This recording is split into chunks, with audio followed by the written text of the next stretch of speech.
My life is like a Martina Cole novel crossed with a Guy Ritchie film. It's absolutely fucking insane. I'd stopped boxing and I just started serving up. Basically, it was just to get by. My whole family's just fucking weirdos. Younger brother's in jail for murder right now. So did your dad actually have a job, or was he just like a career criminal? It was just a career thug. If I was a kid in these times, I'd be diagnosed with every fucking letter in the alphabet. I was making good dough. Still a teenager, making astronomical amounts of money. My dad got expelled from Coalbank because he took a gun into school. You've got to get him on the podcast.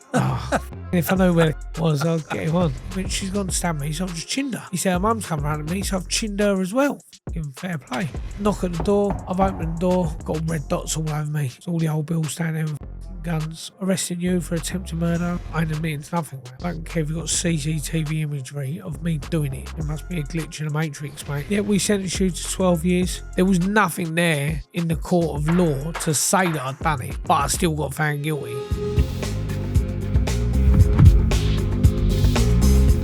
Welcome back to the Terry Stone Connection, and today we're joined by an Essex legend by the name of Tommy, the Mad X-Man Jacobs. In the building, he boxed for England, he's been in jail, he's got an amazing story. So put your hands together for Tommy Jacobs in the building. Woohoo! Nice one, Tel. Much appreciated, mate. Good to see you, brother. Thank you for having me on. Yeah, appreciate it. So you said to me that I can talk the hind legs off a donkey, so I'm excited about this. But for all of our viewers and listeners, we'd love to hear a little bit about where you grew up, your childhood, and what your family life was like, and what got you in the ring throwing them fucking haymakers. Yeah, well, I will. I'll talk glass high to sleep. I've got a mad story. My life is like a Martina Cole novel crossed with a Guy Ritchie film. It's absolutely fucking insane. I've got a contract here for you to sign a film rights. Yeah. No problem. Honestly, it's just full of lunatics, criminals, weirdos and scumbags. Right. But it's very interesting. Like they was doing a film about me. It stopped during COVID. They've got back in contact saying they want to get it started again. However, I don't know how serious they are about it because I haven't heard much from them. I've actually had two other people talking recently about getting the film up and going again and getting funding for it. Just because it's a bit of a mental story. Like, my whole family's just fucking weirdos. Right. They're all weirdos, scumbags. Obviously, I was an extremely high level amateur boxer, and I've jumped into the pros.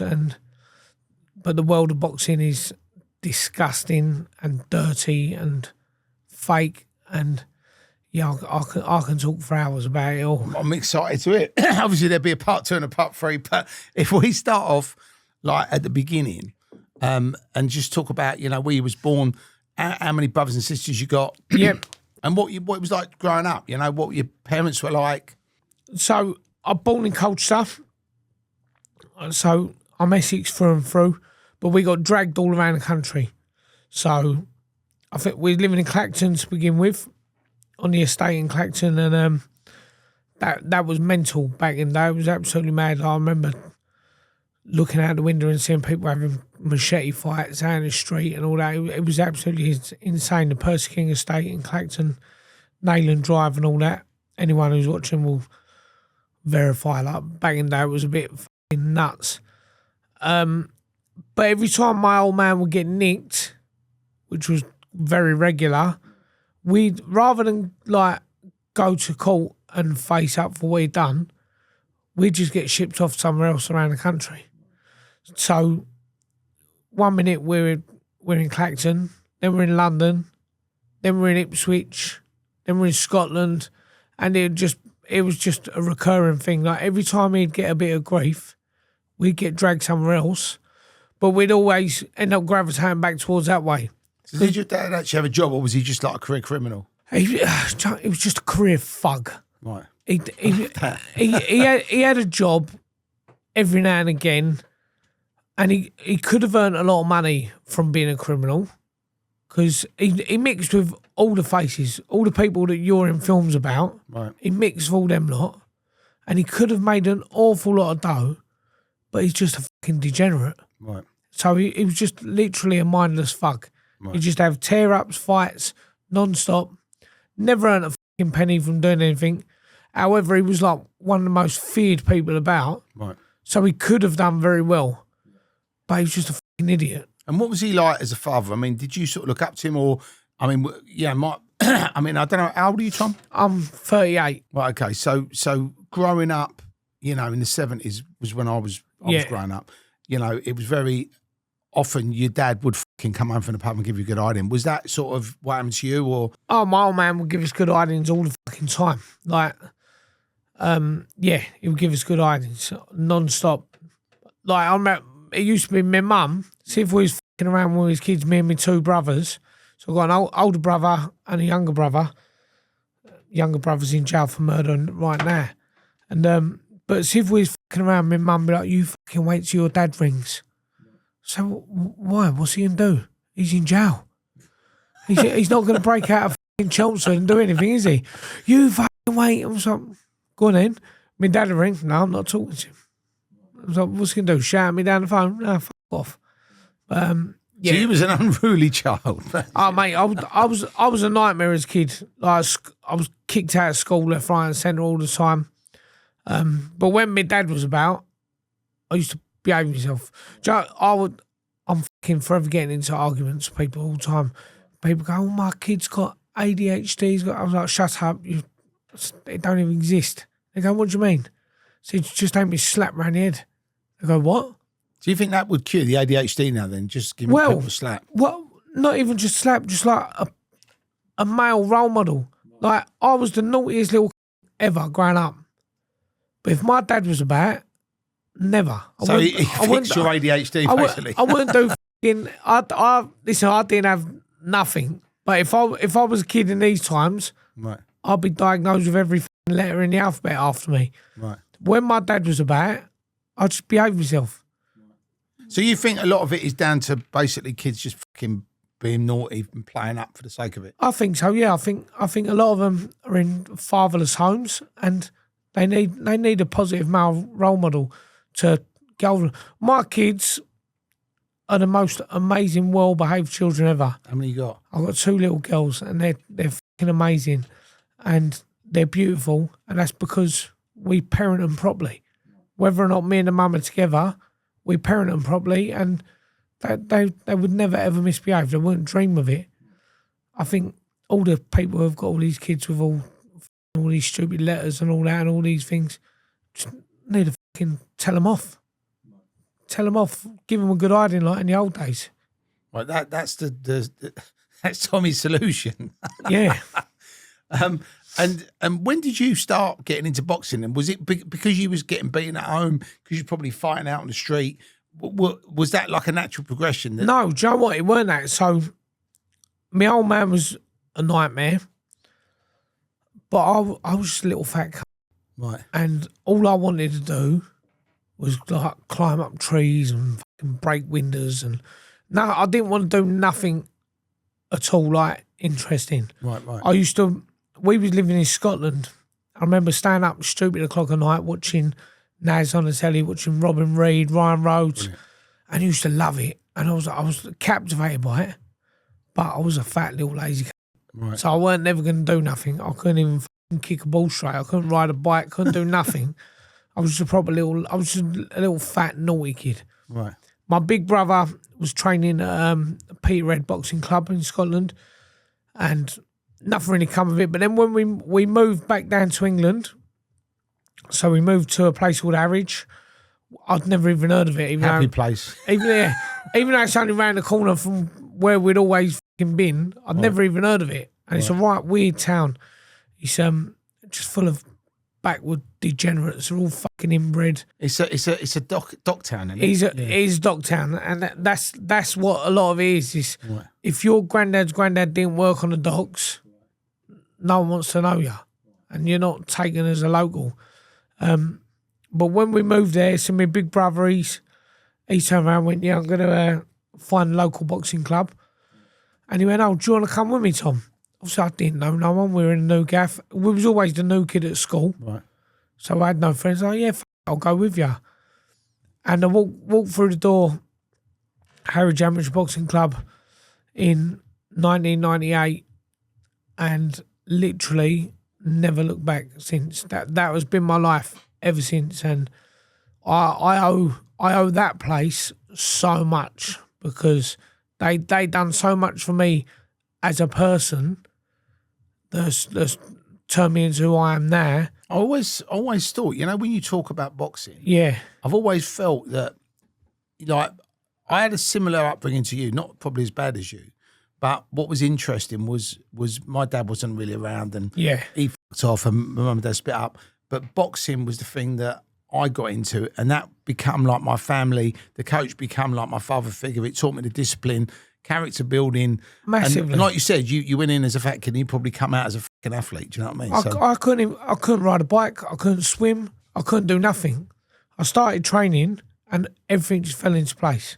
My coordination come together, and I could all of a sudden start doing everything. You were doing fucking wheelies. Oh, you were mate, skipping everything. on one leg. I'm then getting picked to represent the school in the district sports and all that. Wicked. And everything just fell into place as soon as I found boxing.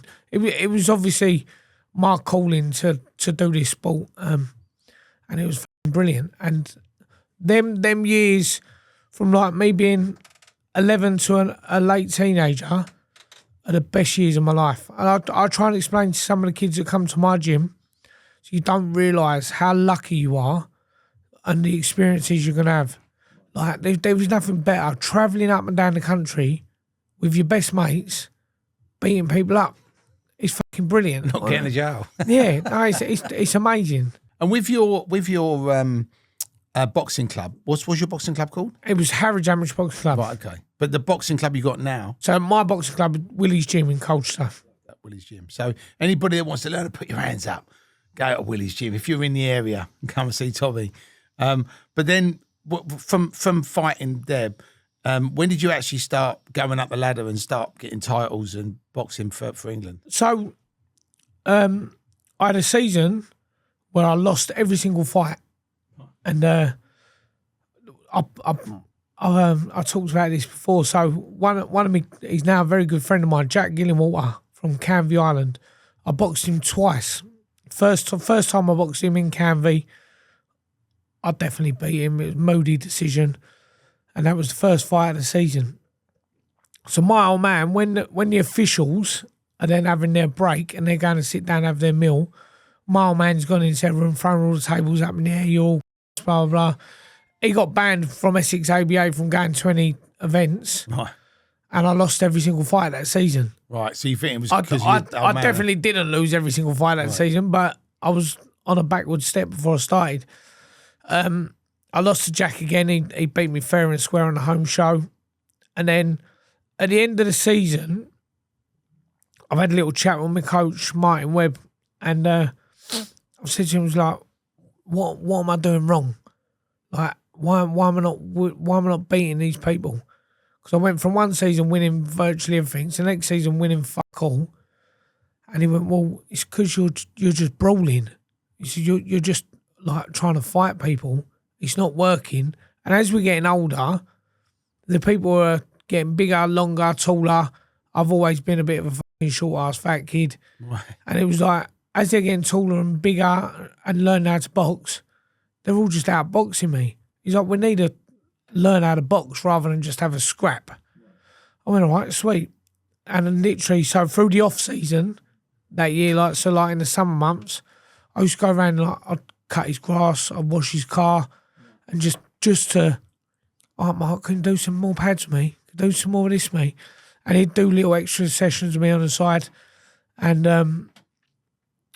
I just developed so much. I turned from a little brawler into a bit more of a slick counter puncher. And it was amazing. I've then gone into the schoolboy championships, national championship, Duke's Hall in Romford, the Essex round, and I've drawn Jack Gillingwater from Canvey. I've already lost to twice. So we've got there, and Martin's turned around to me and went, Tom, let's go round to McDonald's. I said, what? He went, look, you're tight of the weight. Let's go round to McDonald's, and then we'll go on the weight above. I said, why? He went, well, you've already lost to Jack twice. I went, so? So that's fucking positive, yeah. He went, well, if we go in the weight above, he went, the other kid's not as good. I went, no, fuck that. Like, I'm going to beat him. He went, all right, do what you got to do. Got in there, beat him. Went on, won the championships. And I always remember, once I got through, once I won the semi-final, I boxed a lad from Elton, boxed him in Crystal Palace.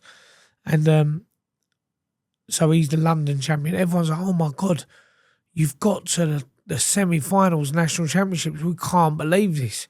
Obviously, it was a fairly new club, Harwich, at the time, and they'd never had anyone get that far in a national championship. And everyone was buzzing. And obviously, I stopped him in the second round, and everyone's like, fucking hell, like, everyone's going on to me about how excited they are that Harwich Boxing Club have created a national finalist. I can't believe it. You're in the national finals. And I've had to pull them all and say, why are you banging on about me being in the finals? Oh, it's brilliant. Never achieved what an achievement. I said, I haven't won it yet. They was like, yeah, but you're in the finals. I was like, I'm not just going to be in the finals, I'm going to be champion. They was like, well, you're there. And like, no one expected me to win it. No one expected me to do anything. Everyone just thought, well done, you got to the finals. I boxed a lad who was from Hartlepool, and I beat him clearly, and always choked me up. I got back to the corner. This is my fondest memory of my whole entire boxing career. Got back to the corner, and Martin's gone to me, we done it, boy. We done it. And it still puts a lump in my throat now thinking about it, because we trained so hard and put so much into that, and it was blinding. It was brilliant. And then I got a call up for England. This was over in Ipswich, the Copdog Hotel. And I lost on points after I knocked the geezer out, which is the most ridiculous thing you've ever heard in your life. How does that even work? Well, so I boxed a lad, Francis Foley, his name was. Like, honestly, I'm like an encyclopedia. I remember almost everything about my whole fucking boxing career. Francis Foley from St Michael's Affey in Ireland. And it was only a minute and a half rounds because of our age at the time. Within the first 30 seconds, I've put him on his ass. Caught him with a lovely uppercut. He's dropped down on deck. He's rolling around on the floor, writhing in pain. Referees started counting. I'm like, yes, give it. Referee's like, get to neutral corner. I was like, all right, yeah, go on. I'm just like, but all the time, referees keep telling me off, and I'm like, yeah, I'm just buzzing. I'm boxing for my country. Right. I've just put the geezer on the deck. I'm absolutely writhing and buzzing. And he's kept telling me off. By the time it's an eight count. So he's on the floor. By the time he's got up at 8, the bell's then gone. I think, how? Like, I've knocked him down in about 30 seconds. He's got up at 8 and the bell's gone. But it's obviously where the referee's telling me to start. Like, if I'd have just gone to the corner and stood still and shut up, like I should have done, it'd have been over and done with. Next 2 rounds, I thought I won anyway, and they give it to him. Afterwards, I'm crying my eyes out. I'm back, so I've thrown my trophy, smashed that up against the wall. Speaking to coaches, like, what's the score in it? And I was like, listen, like, England won pretty much every fight. And it was like, if we don't let them have a little bit of success, they're not going to offer us back for the return leg in Ireland. I was like, oh, cheers. Like, so my expense, like, we've just I've just lost for that, and I was devastated. So when you was fighting for England and representing the country, who else was on the England squad? Oh, absolutely everyone. Amir Khan, obviously, Luke Campbell, George Groves, James Gale. So he was in proper. I mean, that's a good company. Yeah. So the way it worked at the time, and I'm sure it's probably similar now. It's sort of done in your age groups. So we was part of the juniors. Then you'd have the youths, and then the seniors, etc. But like, so one of them, I boxed at Wembley. Is England versus Australia. I'm obviously still a junior.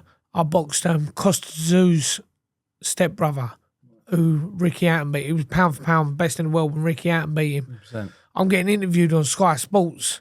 How do you feel you're boxing Costa's? I was like, I don't care. Like, talk about me, not him. Fuck him, yeah. I say, I'm not fighting Costa.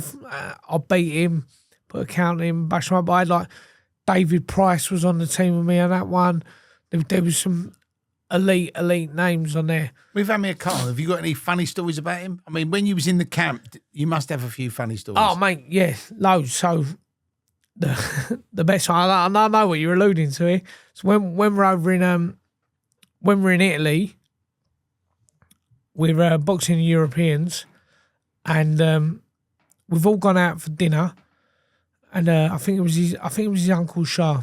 He's turned around and said, "Whatever you do not eat that fucking chili that's on the top of that salad. That's not to be eaten. That's decorative purposes." So I'm sitting there with Tom McDonough from South Norwood, gypsy lad. I went, "Tom, give me that fucking chili." I went, "I'll fucking eat it." Boom. It ripped me a new one. My arsehole's falling out, and honestly, it killed me off. But then next day, when we've gone for a bit of food, Ashley Sexton slips a Viagra in Amir's drink. Right. And the poor c*** walking around with a fucking stonking hard on, not knowing why. Was that a PED? Was that when him performing? I don't know. I don't think it would have made his boxing performance any better. I didn't know if it made him hard. In the bedroom, it definitely did. But no, it was good times. Some of the last day. Did he find out who did it or not? Was it all just like, wasn't me? It wasn't me. Do you know what? I don't even know if he did, and I've just grassed him up on the. I didn't know if Amir took it well, whether he had the ump or whether he sort of went to bed early. He had the rage ump. He was very, very serious about everything. Hence why he done fucking well. Yeah. So like one night, we've all gone out like to go and get a bit of grub and that, and we didn't have a big team over in Italy, but there was a few of us were all out, and I think me, Joe Murray, Ashley Sexton, Dean Fieldhouse, Tom McDonough, there's a handful of us out, and these local Italians have started giving it a big one to us. Like they was like same sort of age as us, and I remember standing there thinking, like these lot don't know who we are. Like we're the best fighters in our country, but because we're not from your manor, they're trying to give it a big. I think they're going to get absolutely found out. It's all right here, come on, boys. Blah blah blah. Amir's gone. No, we're fighting tomorrow. I was like, yeah, don't worry about it. He went, no. And he ran off and ran back to the thing, like we all should have done. Nothing actually happened in the end, but it's a testament to why he done so well in his career. I suppose if you had have bashed them up and then got nicked, oh mate, been a massive problem with it. You'd have probably got thrown out of the England team. So do you know what? There could have been so many things happening like that. It's fucking mental. I remember one time at Crystal Palace. I can't remember. I can't remember. I'm not going to say it was in case. You can just say allegedly, or you can say someone a friend of mine. There was like I think it was like minis, the car minis. They do like a fucking car drive, and they go from Crystal Palace to Brighton or something like that. And we was up there, and one of them's fucking done one of the windows and smashed it all through, and we were all getting chased by all these people. And you was getting chased by the mini enthusiasts. By all these fucking car things. So Crystal Palace, where we was all based at the England team, like it's obviously a massive sports complex, but there was so much going on there at the time. So we stayed in a big building called the Lodge. It was a massive like tower block, but like a hotel tower block. It was mad. And but you'd have like the England boxing team would be staying there, but there'd be all these different fucking teams from all over the world for different sports, all staying in the same place. So it was insane. It was madness. Brilliant times. Best times of my life. And when you sort of was going through all this sort of England stuff, and did you win any actual titles for the country? Well, so I won four national titles. I won the schoolboys 3 times. I won the NABCs. The schoolboys, you can only enter it 4 times, and very, very few people ever win it 4 times. Billy Joe's big brother, Tom Saunders, he won it 4 times. Another lad, Grant Skill, who used to knock everyone out, he won it 4 times. Off the top of my head, they're the only people I can name that have won it 4 times. People normally, if they win it once, people look on you like you're fucking the real deal. Win it twice is completely unexpected, never happens. Win it 3 times, don't happen. I'd won it 3 times, and then the fourth year, I'm boxing a lad in the semi-finals who I beat the semi-finals the year before. And I thought, I just got complacent. Gardner. So he actually, when I beat him, he was boxing for what become my professional club.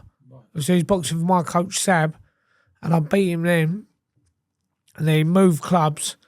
But where I'd beat him the year before, I just got complacent. I thought, I don't need to train. God, I was fucking beat him again easy. And he'd obviously just trained his bollocks off, and I was too unfit, and he just outworked me. And he beat me fair and square. He weren't nowhere near as good as me, but he was just fitter than me, outworked me, and found out I was devastated. And obviously, so I won the NABCs, which is like the British Championships. When I went in it again, and I won the Southern Area round, and then I then pulled out of it to go and box in the Europeans in Italy. But the lad who I beat in the Southern Area round got reinstated and got back through to the final. So I was doing well on that. The junior ABAs, I boxed a lad from Liverpool in the semi-finals, and I put a stat. So there used to be a thing called computer scoring. Right. So what you have 5 judges sat around the ring, or red and blue button. Every time they see a punch, they press it. If 3 of the 5 press it within a second of each other or half a second of each other, it registers as a point. I used to be the master of computer scoring. I got the highest score that I've ever heard anyone get. So there was a rule called the mercy rule that come out. So if you was 15 points up before the last round, they just stop the fight, because it's like it's impossible for the other person to come back and win. But before that rule come out, I beat someone 26-0. And like no one ever seen a score like that. I fucking loved it. It was brilliant. But I was boxing in the junior ABA semi-finals. I boxed his lad, and I put a standing count on him. So if you got a standing count or a knockdown or whatever, it counts as a point. So I put a standing count on him. It was a close fight, but I thought I won it clearly. Then when I've come and read out the score at the end, I lost 2-1 on computer scoring.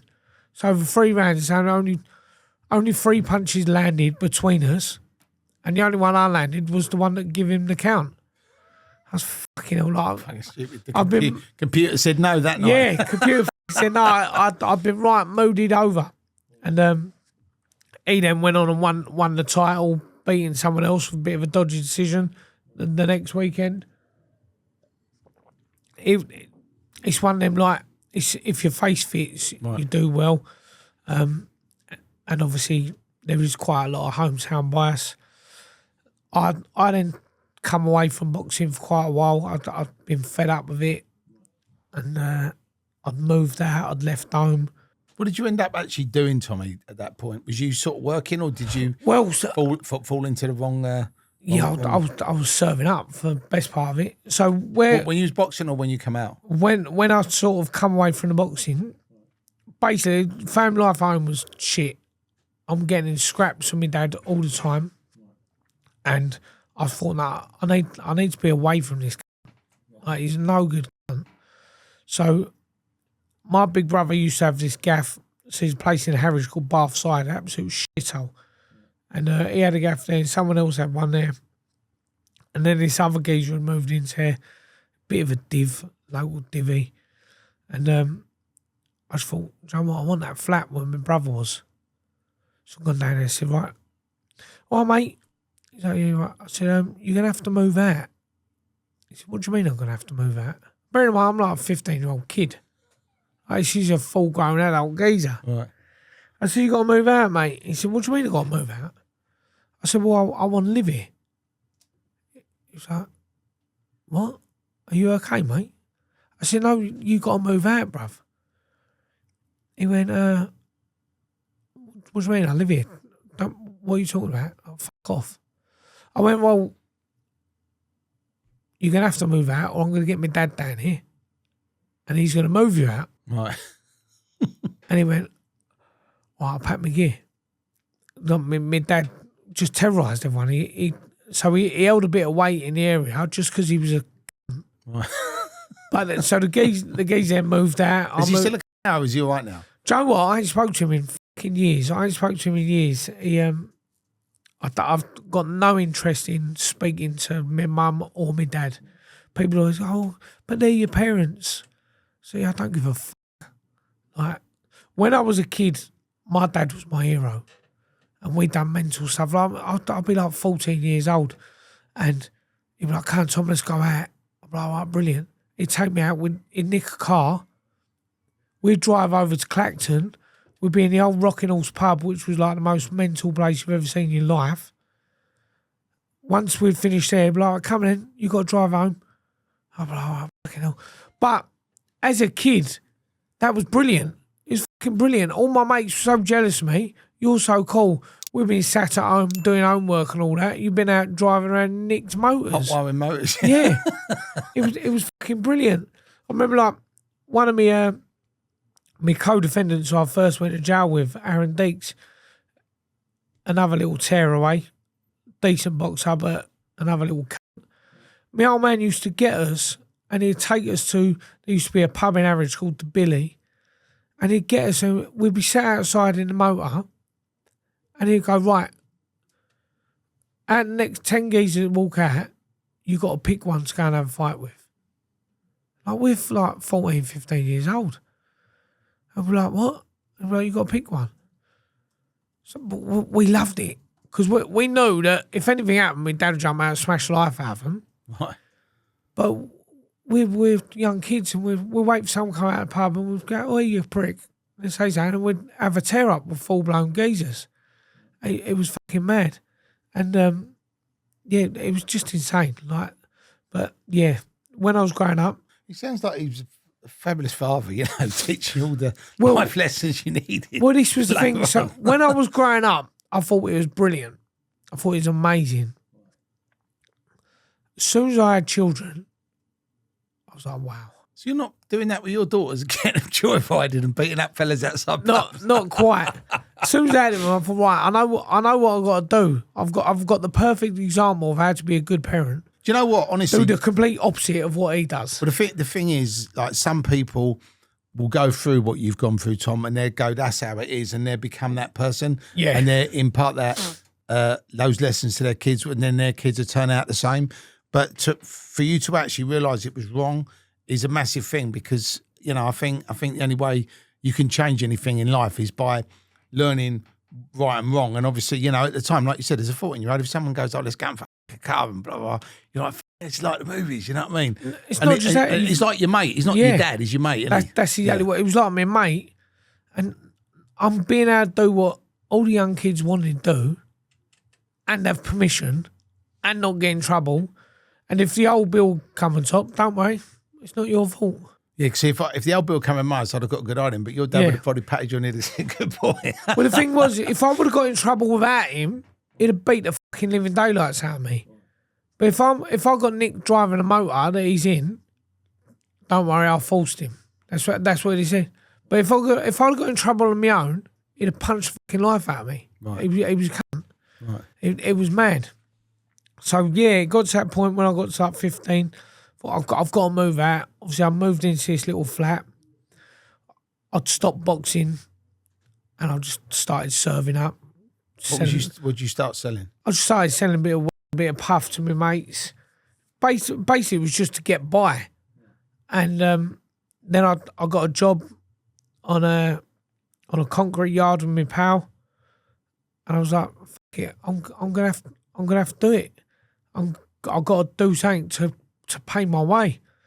And I remember my mum, she turned around, went, "Tom, you've got to go to school." I said, "Well, I'm not." She went, "No, Tom, they're going to take me to court. They're going to find me, this, that and the other. You got to go to school. I went, oh, don't worry, leave it with me. She went, what do you mean? I said, I'll go. She went, oh, thank God for that. I went, all right, sweet. So I've gone into school and it all changed around since I'd last been. I hadn't been in ages. And they changed around. Like your form classes, when I first started, was just your year group. Right. When I went back, they changed it to all different year groups. So I had new form tutor and all that. I've gone in, I've just gone in with the mentality of, right, how am I going to get myself kicked out of school? Then they won't have to take my mum to school. Quickly as possible. So I've gone in, they've put me in this class, and the form tutor is a gay geezer. Lovely. It's going to be easy. I've gone in there, and the geezer went, blah, blah. I said, shut up, you fucking p-. Went, excuse me? I went, don't talk to me like that, you cunt. So one of the girls, she said, oh, don't be like that, blah, blah. I said, oh, you fucking shut up, you div. And he turned around and went, girls, you're all going to have to leave the room. Please leave the room. I said, you're dirty ass. You know what? I said, why are you making the girls leave the room? You cunt. You just want to be with all the boys, didn't you? Right. Get to the headmaster's office or whatever. So he sent me, do you know what? It's fat. I could pull it up now. I've got a message from the guy. So he sent me to Mr. Mountford, who was the deputy headmaster. And he sent me there. I got kicked out of school. Years later, do you know what? I'm going to pull it up because years later, he just messaged me out of the blue on Facebook. I'm guessing he'd stopped being a fucking teacher then. And it obviously seems that I'm doing. But at the time, he's like, listen, you're going to have to just leave. Kick me out of school and all that. Oh, there you go. This was not long after I got out of Nick. Just watched your interview on YouTube. Kind of strange hearing a voice that I last trying to convince me to get out of school. My last contact with you was outside the Park Pavilion, Year 11 leavers. Oh yeah, I weren't allowed to go to my Year 11 leavers though, because obviously I've been kicked out. So I tried to weigh in the bouncer. When you were playing cat and mouse with the police, always knew that you was going to be very bright and sharp. You're one of the cleverest arguers, always, with an answer. Wish I could have got you through school properly, but lost both you and Charlie, that's my little brother in jail for murder. I knew school wasn't going to give you guys what you needed, but that's the bloody English system. Whenever you speak, you're one of the best talkers I've heard. No or ums. Not many people could do that. Most teachers couldn't. I'm proud to know how you've turned things around. You could so easily have fallen through the net and spent a life in and out of crime. Wasting your life. I may be retired now, but I genuinely care for Harwich and all of its people. It's in my blood. So some words of wisdom from the old boy. You know you'll be targeted by some lowlifes tempting you to get back into the bad old days. Don't do it, no matter how crap life may seem at the time. There are no quick fixes. Life goes quickly. I should know. Don't be 40 plus, earn living, ducking and diving. Relationships may also fail again. I should know. And the temptation given in will be great. Use your talent. Even if you don't make it to the top, don't fuck up. Anyway, good thing is you don't have a boxer's nose. How's Charlie? He had great potential. Obviously, a couple of years ago, he was in jail for murder. Perhaps remember to send me a ticket when you make it. Always want to go to a pro fight, as I enjoy watching boxing on the TV.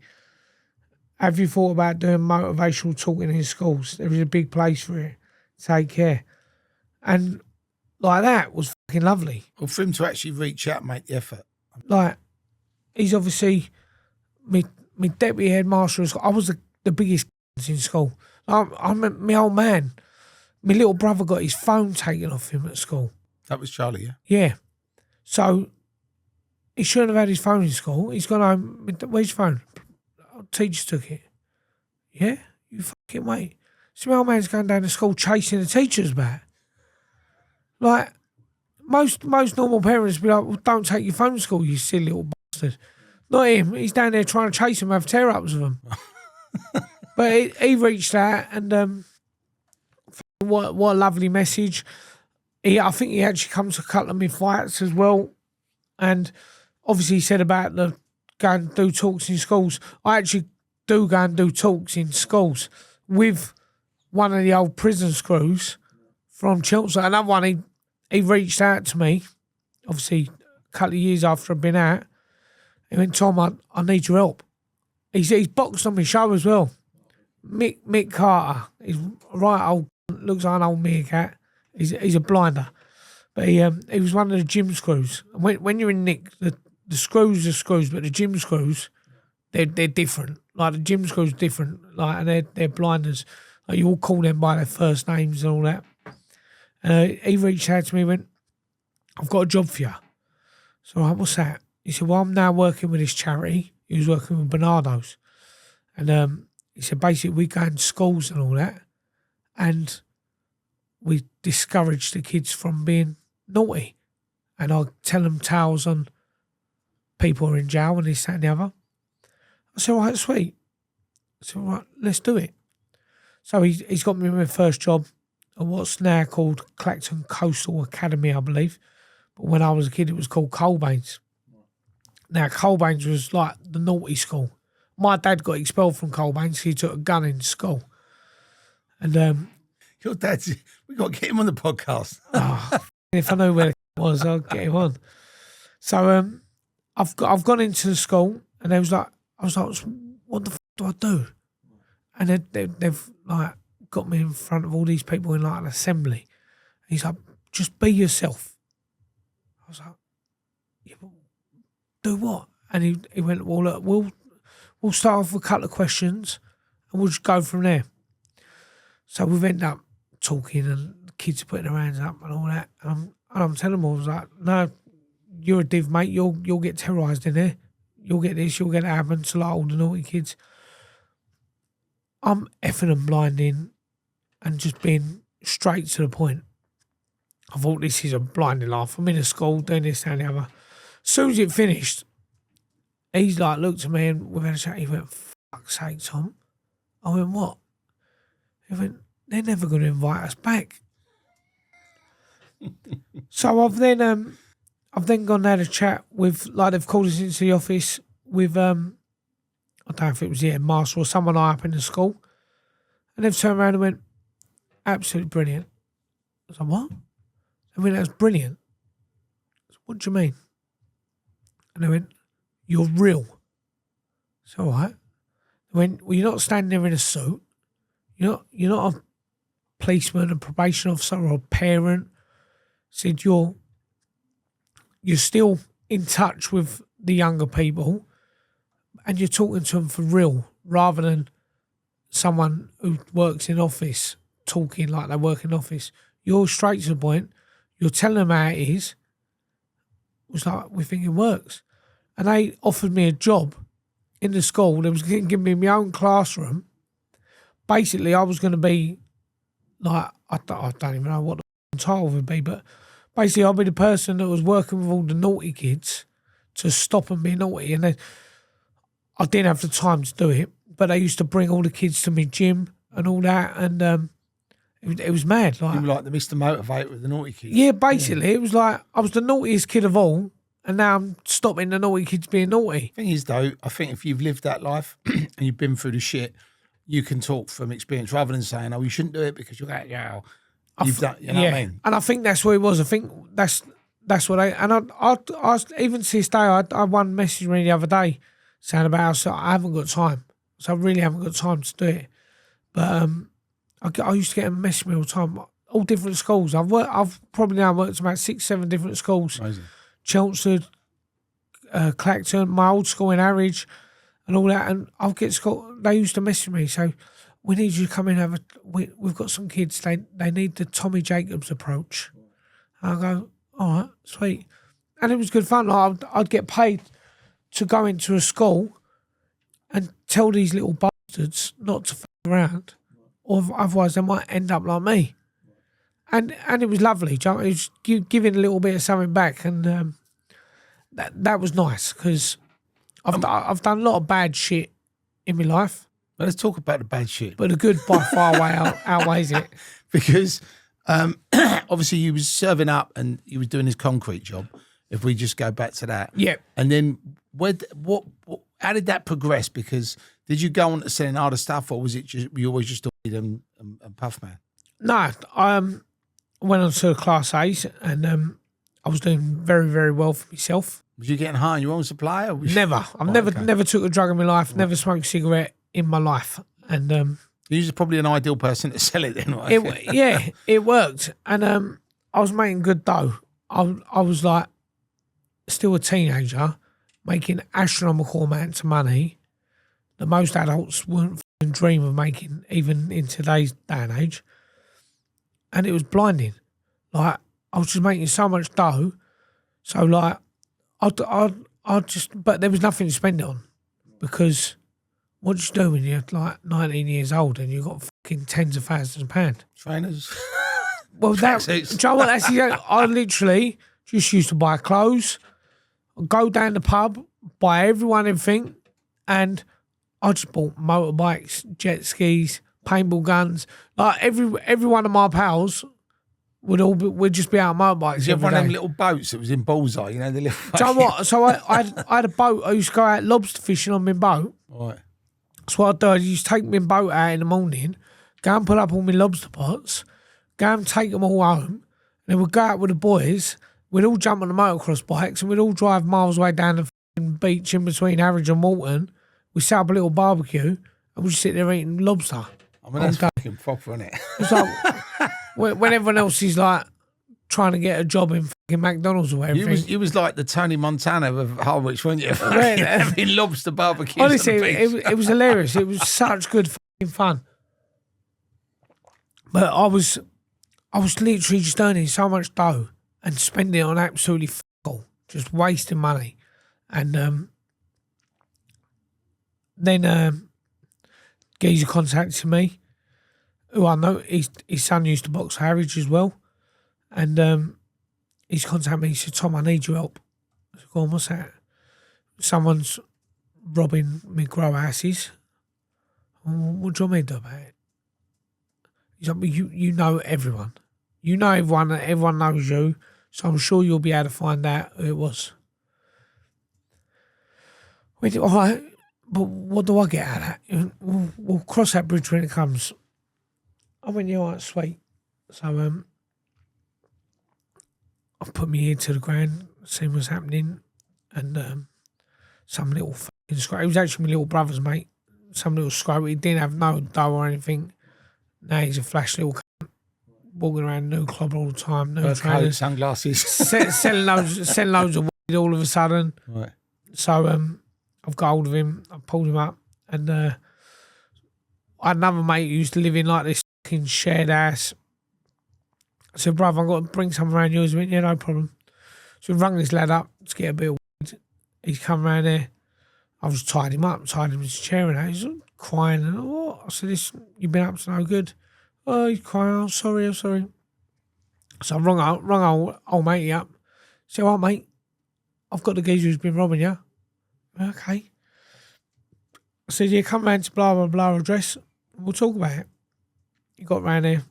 He's walked in. Obviously, old mate, he's there on a chair. He's like, "Fuck, what are you doing?" I said, "Well, you said he's been robbing you. You wanted to stop." So I said, "There you go. He's there for you. Do what you want to." He went, "You can't get me doing that." I said, "Why not?"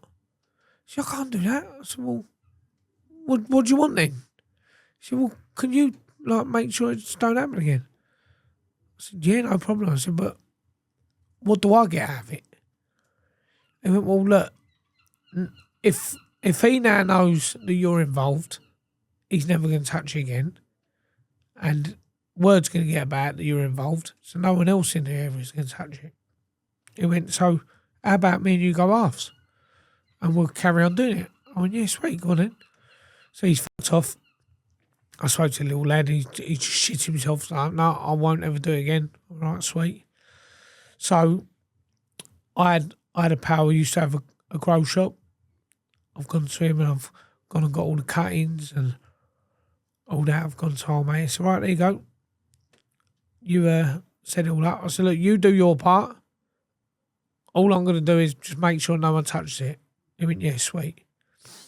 So he's done one. So after 3 months or whatever, I'm getting a big lump of dough. Done another one. So I'm now knocking everything else on the head because I don't need to do it. Because I'm doing nothing and just getting paid a lump of dough. Every few months I'm just getting a lump. And I think this is fucking mustard.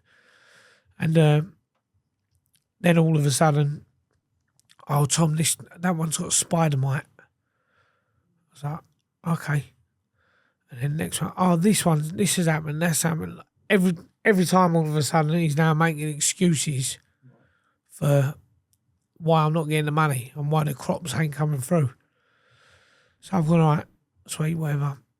And then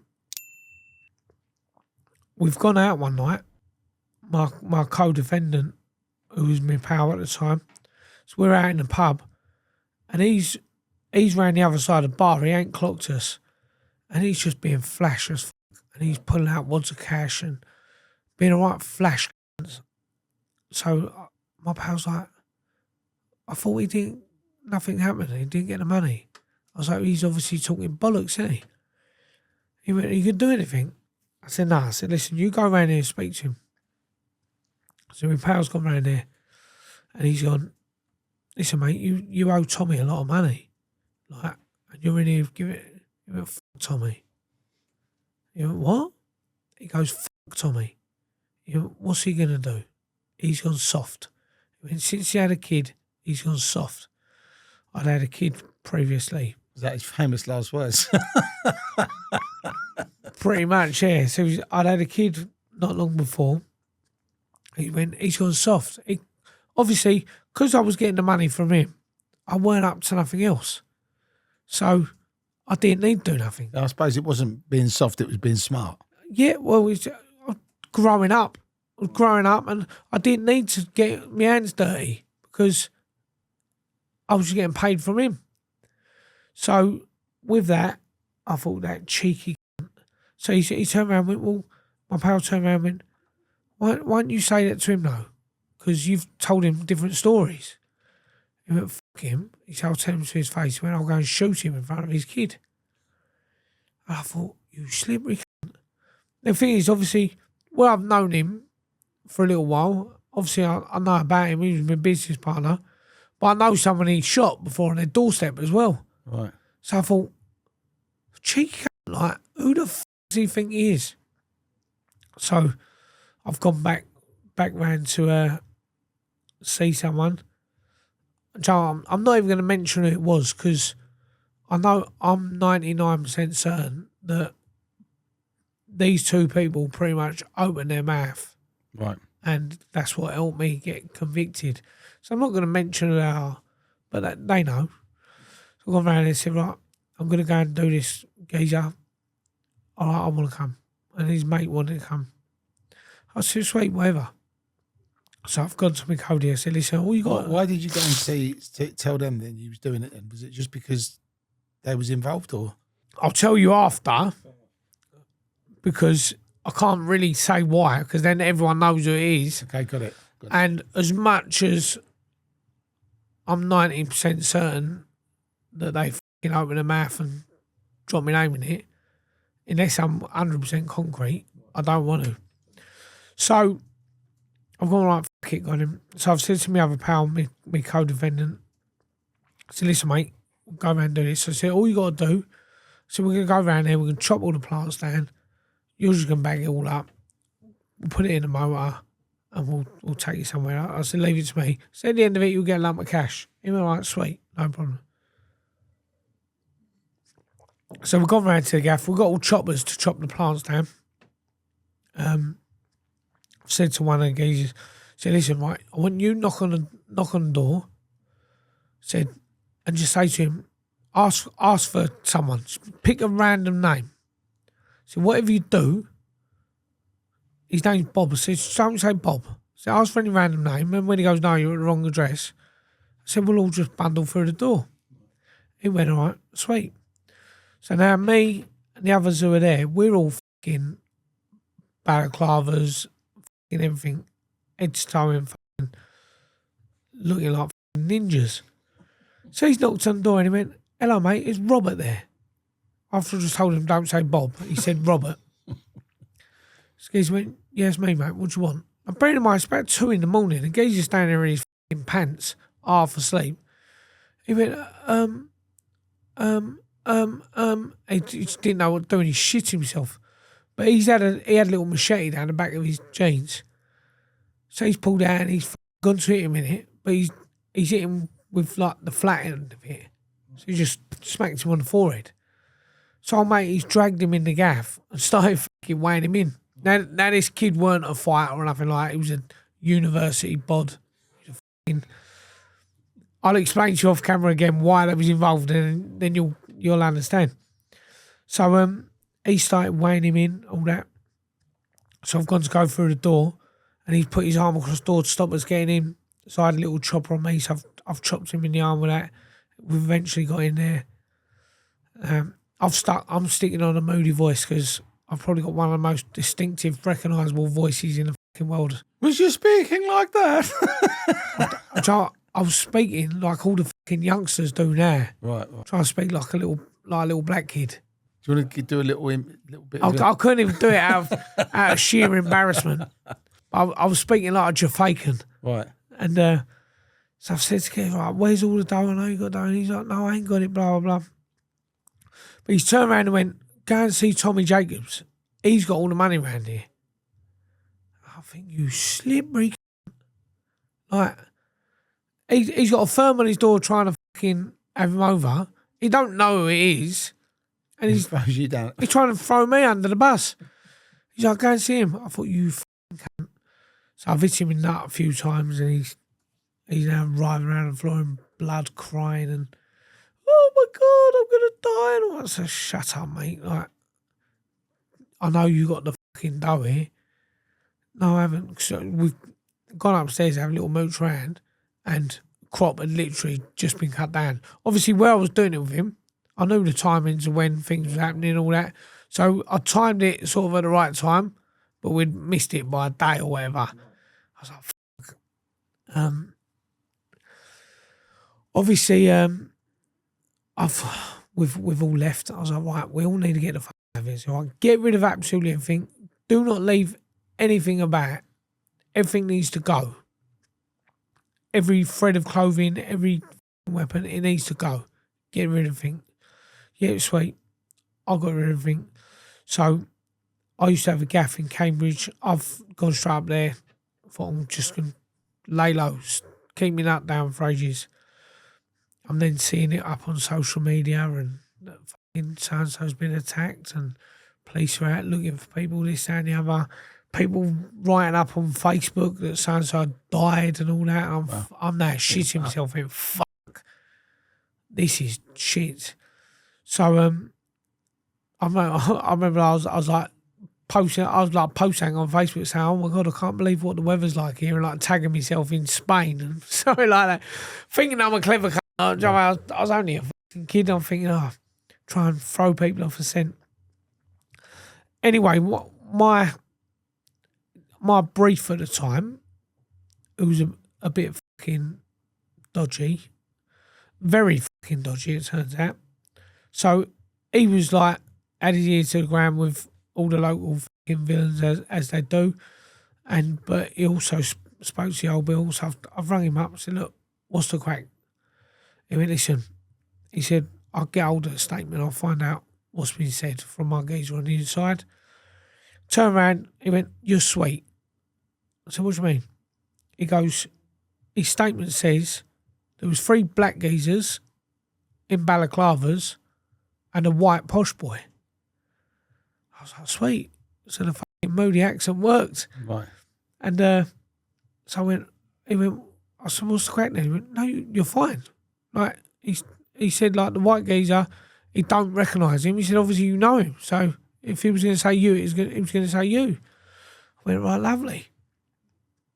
So I've made contact with a few people back home and I spoke to one of my pals and he went, "Tom, so-and-so wants to meet you."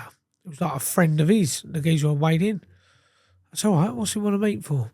He said, "We just wants to have a sit down and all that." He said, "But he's a naughty cunt." He said, "Don't come empty-handed and all that." I think, well, he's not going to do nothing around your gaff, is he? Surely. So I've turned up anyway. I had this meeting with him. He's turned around and went, "You fucking weighed him in. You bang out of order." I said, "Well, he owed me this money," and he was like, "Oh," he left that part out of the story. I told him the whole story, and he was like, "Oh, what?" And That's a surprise, yeah. coincidentally, all the crops that I was supposed to be getting, that all had spider mite, all went wrong and all that, had gone through this geezer. So he was like, "Well, like, yeah, he's a." Basically, he owed me a load of dough, and didn't want to pay it, and he was.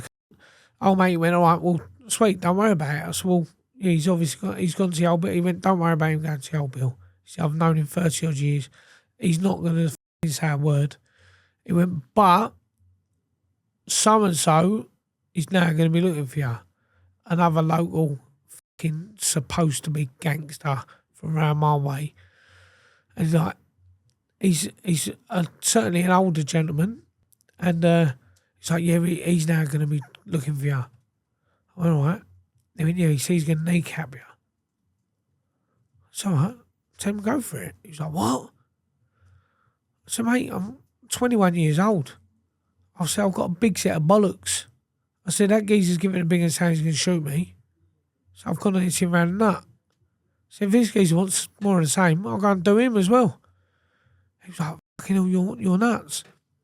Well, no, bollocks, mate. I was, I'm not being bullied by some fucking geezer because he's got a bit of a name in the manor. I said, "F him." I said, "Well, he's definitely not going to the old building." "No, 100% won't go to the old." I went, "All right, sweet." I've gone back to doing whatever I was doing, living life. 6 weeks later, I'm half asleep on my settee in my little flat. Knock at the door. I've opened the door and I've got red dots all over me. It's all the old bills standing there with guns. I used to have firearm warnings on my motors and all that anyway. So they've all fucking red dots on me. I think, fuck's sake. We're arresting you for attempted murder. I was like, "Of who?" New evidence, blah, blah, blah. I was like, "Oh, here we go." I thought, fuck. Got to the police station. If I knew where it was, I could probably track down. I've probably got the committal bundle somewhere with a statement saying it. And his statement said, literally, but I'm making this statement, blah, blah, blah. I lied in my original statement. It was Tommy.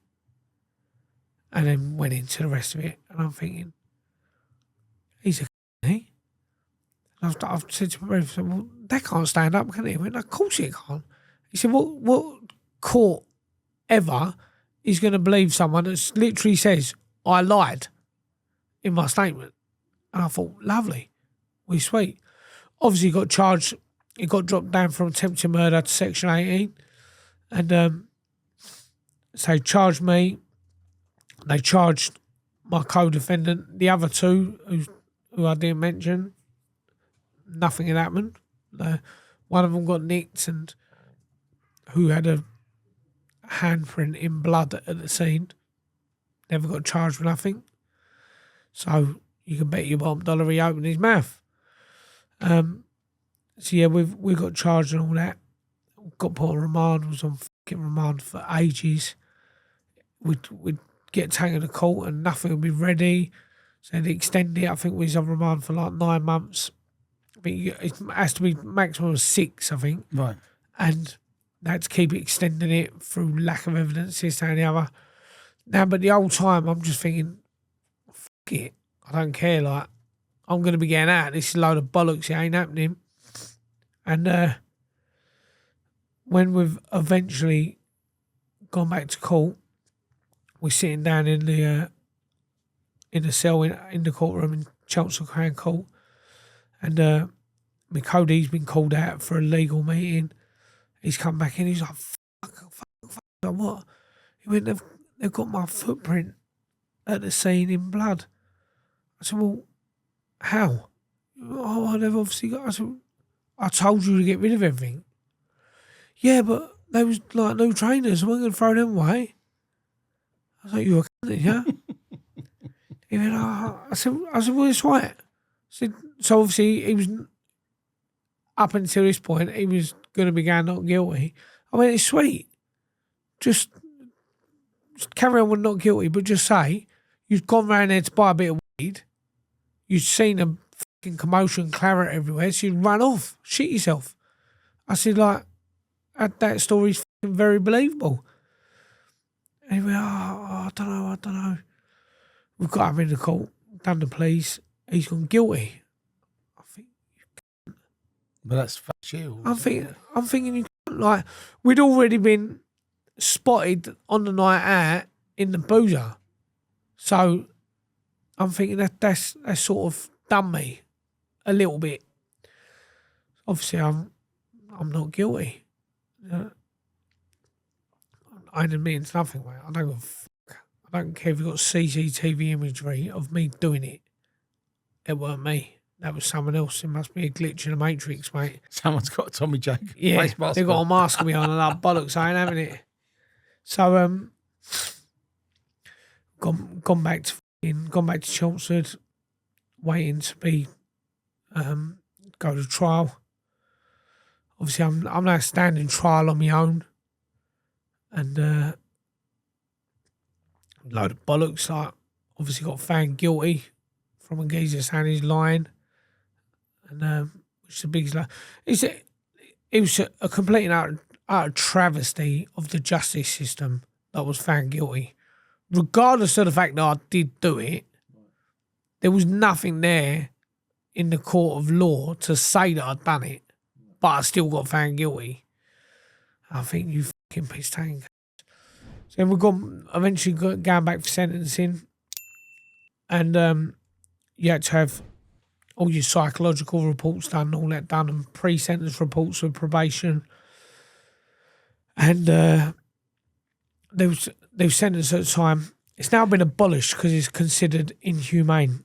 Sentenced at a time called IPP, which was worse than life sentence. So, like, when I was in Olsey Bay, there was a geezer, and I kid you not, when IPPs first come out, you could get any length of time sentence on it. And then it kept moving up. Like, then you could only get a certain amount of time. Then you could only get a certain amount of time. And then they eventually abolished it. But there was a geezer who got something stupid, like a 6-month IPP, and he'd been in jail for 10 years. Because what they do, they'll give you this sentence. It's a life sentence, but you're not considered a lifer. So you go to jails, like you go to a normal jail, don't get put on a lifer wing, don't get sent to a lifer jail, and they're not catering for the IPPs. So they'll go, right, you've got an IPP. Now, this geezer who got a 6-month IPP or whatever he got, they probably give him a sentence plan that was like 3 years worth of stuff to do. Right. So they're setting you up to fail before it even happens. Like, you've not got a hope in hell of completing what you're meant to do. So then because you don't complete it, that's a fucking red mark against you. So when you come up for parole, you didn't complete that. You didn't complete. So you end up doing forever. Like one of my best pals, he got out a couple of years ago now. He just done 20 years behind the door on IPP.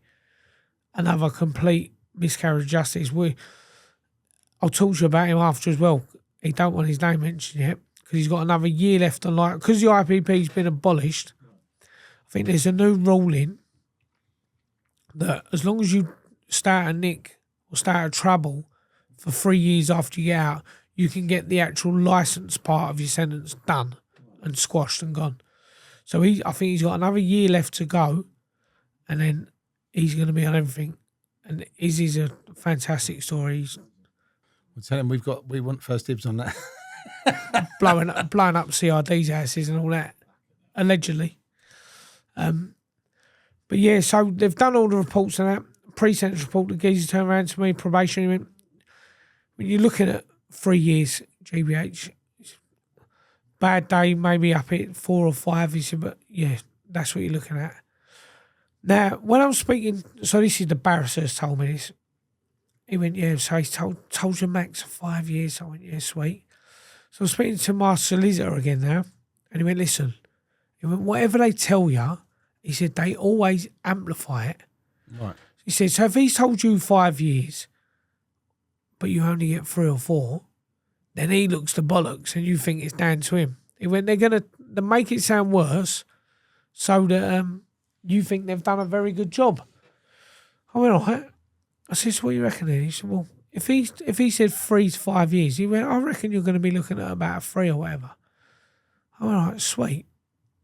And he goes, they might give you an extended licence, which was also flying around at the time, an EPP or some bollocks.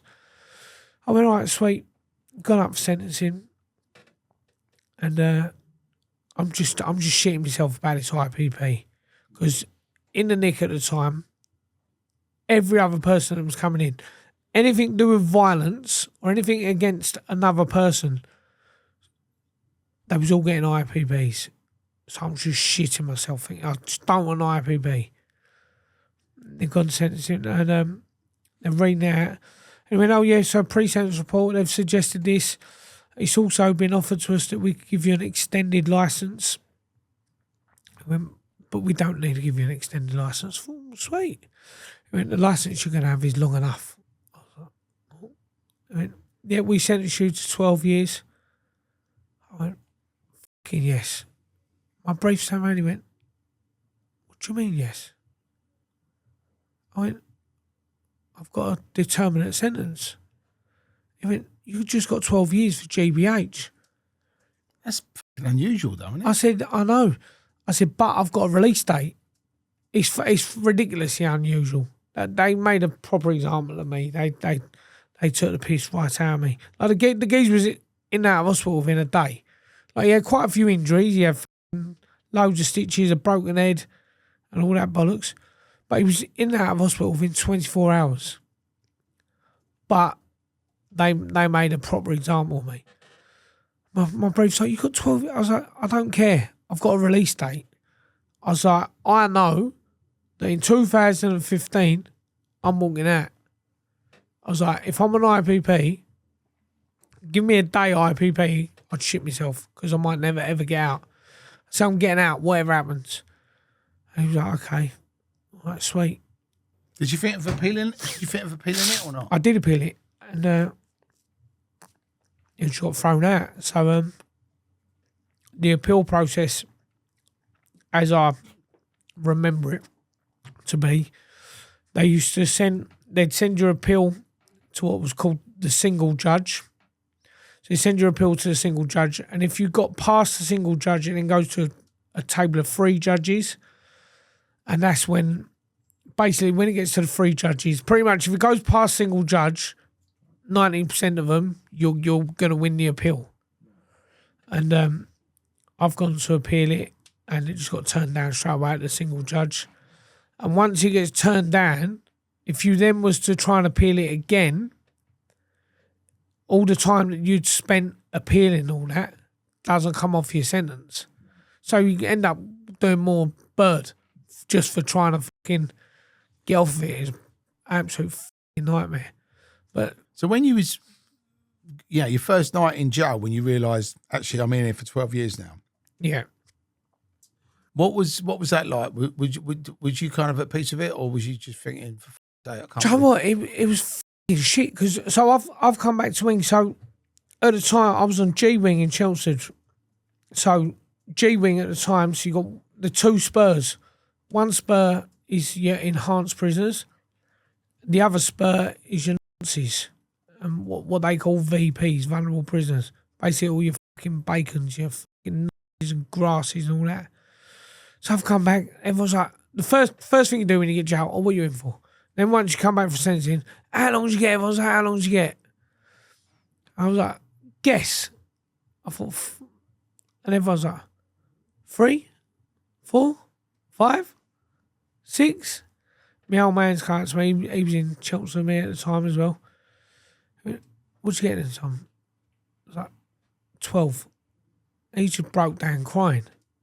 And he was like, how the f*** have you got, how? He's like, how? He's like, I don't know anyone that's ever got 12 years for Section 18. And neither do I to this day. Like, the amount of time I spent in Nick obviously I met thousands, if not tens of thousands of prisoners, and I could probably like remember up to about 100 different people that got done for manslaughter that didn't even get double figures. Like we're talking 3s, 4s, 5s, 6s. And I'm thinking, I've just got 12 years for fucking Section 18. They're taking a piss right out of my life. It's one of them though. It's weird because when you're on remand, it's the worst time ever in the world. Like when you're on remand and the not knowing is the worst thing in the world. Once I got sentenced, although it was shit, I've now got an end date. I've got a target there. It's a very long tunnel, but there's light at the end of it. Do you know what I mean? Like it was a fucking nightmare. It's like I'm gonna be here for fucking ages, but I'm gonna be getting out at some point. And it was like, how old was you when you got that sentence? I was 21. 21. I was still a kid. Do you know what I mean? Like, I know 21, you're not a kid, but I was a kid. Do you know what I mean? I was a kid. And when I come out, I know it sounds mental. I try and explain this to people all the time. I said, but when I come out, I was still 21. When you're in the nick, you don't age mentally. Like you're basically in like a youth club, but for adults, and you don't develop mentally. I don't think when you're in there.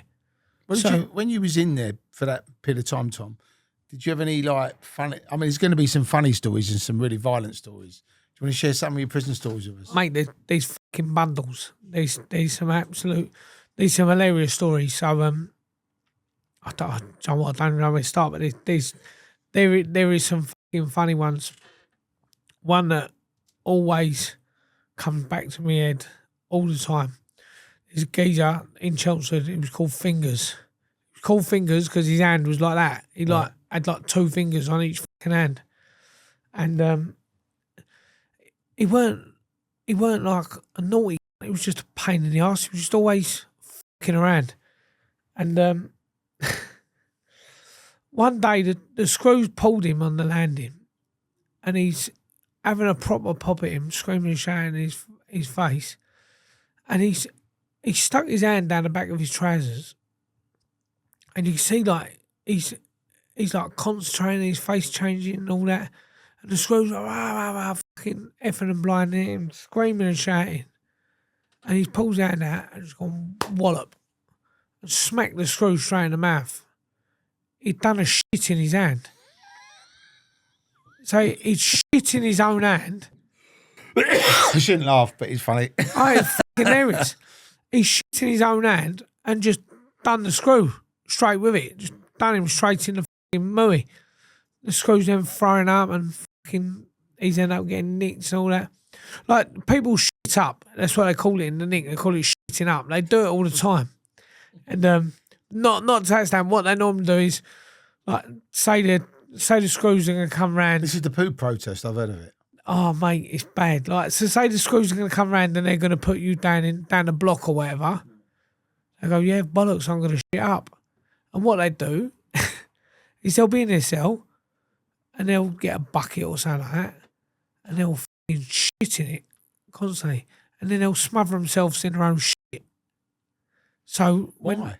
Because they think the screws ain't gonna then grab them. Well, they do. Well, they just put a fucking suit on, don't they? Just come in here in a mad suit, grab them up anyway. And I mean, it must be like a bad job. Is there like a poo officer at the in the prisons that they just clear up the poo? Funnily enough, no, there ain't. Poo patrol. No, but right. So there is there's a course you do. So in jail we do loads of courses. There's one BICS course. It's like industrial cleaning something or other. And what they do, they do the BICS course, and then they have 2 prisoners that they could put through do this advanced course, and basically they're the shit cleaners. Right. So if anyone ever shits up in their cell, which you're talking probably once or twice a week. Oh, so it's not a regular thing. Yeah. So they'd then get the 2 BICS cleaners to go round, and they'd have to clean up the cell, but they get paid 50 quid each for them. 50 quid in jail is a lot of dough back then as well. So that's what they do. You boom, and they send the cleaners in. They clean it up. It was fucking mad like that. But one of the best time I had in Chelmsford was fucking blinding. So me and my mate was down reception. Which I don't even care. I'll say his name because it's fucking hilarious. My mate Dan Hardiman. We're the reception orderlies. So basically, what we'd do, we'd have to get up first thing in the morning. The screw come wake us up like 4 a.m, and we'd have to then go down to reception. And what they'd do is they'd go to all the different wings and pick up whoever's going to court, and they'd bring them all down. And they'd have to come down there early because it takes forever to process everyone. Everything in jail takes fucking ages. So we'd be down there, and basically what we'd have to do is make them all a cup of tea, give them what they call a breakfast pack, like a little fucking bag of cornflakes and a milk and all that.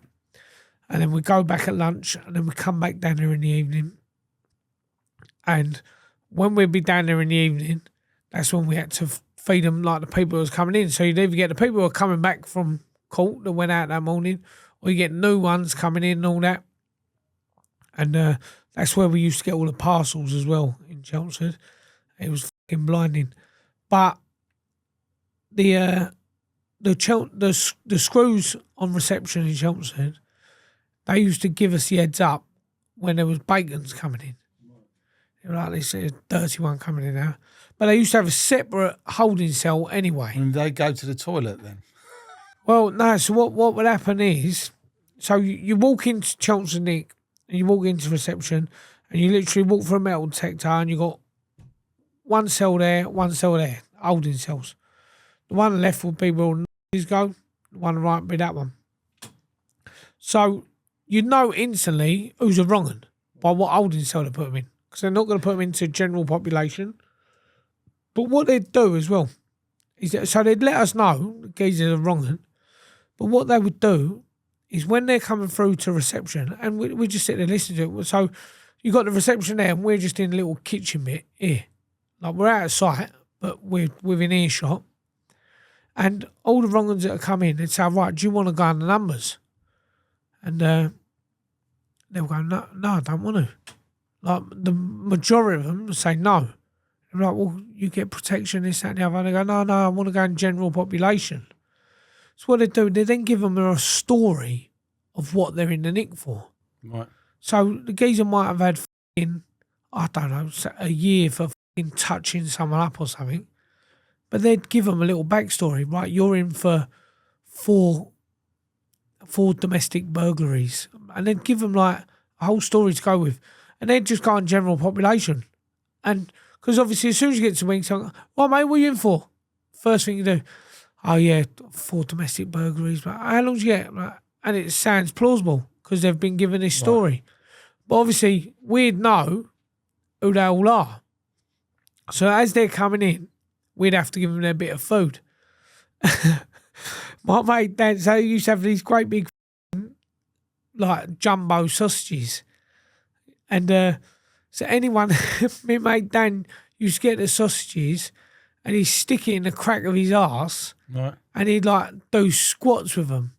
And it no lie, he'd stand there for about an hour doing it with all these sausages for all the wrong ones that was coming in. And just putting them back on the plates, put the cling film back on them. When they come and put it in the microwave, and you used to get the hot sauce in there as well. And any of them come in, like, there'd be loads of Muslim ones that come in, and all on naughty charges, and they'd all want the curry. So when you're in jail, I think you got a normal option, a healthy option, which is a shit salad, or the halal option. They're always going to pick the halal option. So we'd empty half a tub of hot sauce in there, and obviously give it, there you go, mate, enjoy your dinner, knowing that they're a wrong one, and they're going to go back and fucking be shitting through the eye of a needle for next week. And with someone said to me that when you're in jail, the reason a lot of people were converting to Islam was because the food was actually better. Is that bollocks or is that true? I know, Joe, what it is. So the food ain't no better. The food's fucking exactly the same. So it's all However, is it mediocre or is it shit? Oh yeah, the food's fucking dreadful. However, when it comes to Ramadan, then they get looked right after. So, like, all these Muslims, we're fasting. I think, mate, you don't know about fasting. You've never had to lose weight for a fight. You don't know about fasting. They go, we can't eat from sunset to sunrise or vice versa. So, man, I ain't fasting. I've gone 3 weeks without food before. You can't, like, you just go in a few hours. Like, it's no big. But what it is, so when it's Ramadan, they don't go to the servery like everyone else. But whenever the sun sets or whatever it is, they come round to your cell and they give you a great big fucking lunchbox. And it'll have a curry in there, loads of poppadoms, naan breads, bags of crisps, sweets. And they get looked right after. So they'd convert 90% of the time to just get the fucking food in Ramadan. So, like, in High Point, Nick, when I was in there, so you got a chapel. So it was the mosque, it was the church, it's the synagogue. Basically, you got a room, an office, and that's where everyone goes to do their fucking praying. So whatever days they do it, Fridays the Muslims will be in there, Sundays the Christians will be in there, whatever day all the rest of them are in there doing whatever they got to do. When it gets to Ramadan, I'm the gym orderly in High Point. When it gets to Ramadan, the gym becomes the mosque because there's that many of them. Because literally, the place is inundated. Like, you've gone from having a few hundred to having fucking close to 1,000. So you got a great big sports hall covered in fucking rugs, and they're all in there doing their praise out because everyone's converted to get the food. Do you know what? In fact, the imam in High Point, he was actually a blinder. They all convert and all that, but they'd all go to the fucking mosque and all be fucking, all the actual Muslims were all stabbing each other, having fucking tear-ups and all that. And one day, so I'm obviously gym orderly, so I'm there. I'm not in the room, but like, we're just standing outside it. One day, they've finished doing whatever they do at the beginning, their prayers and all that. And he's turned around and he went, every single one of you in here, not one of you is a real Muslim. And they're all like, what? He's like, not a single one of you is a real Muslim and would be invited to a real mosque. He's like, there is not one of you that would be welcome in a real mosque. And they were like, but I do. Like, if you was a real Muslim, you would never committed a crime. And it was like, because it's ruthless. The jails are just run by Muslims. They're run by them.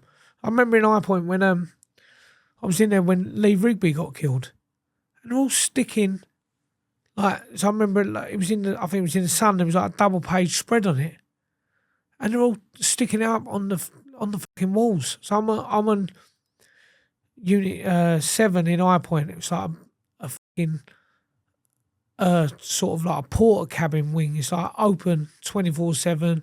There's barely any screws on there, and you got like the association room, and they're putting up the double page spread of Lee Rigby getting killed, with like, "Fuck you all, you infidel bastards! You're all gonna die," and all that. And I never got in any fights or anything.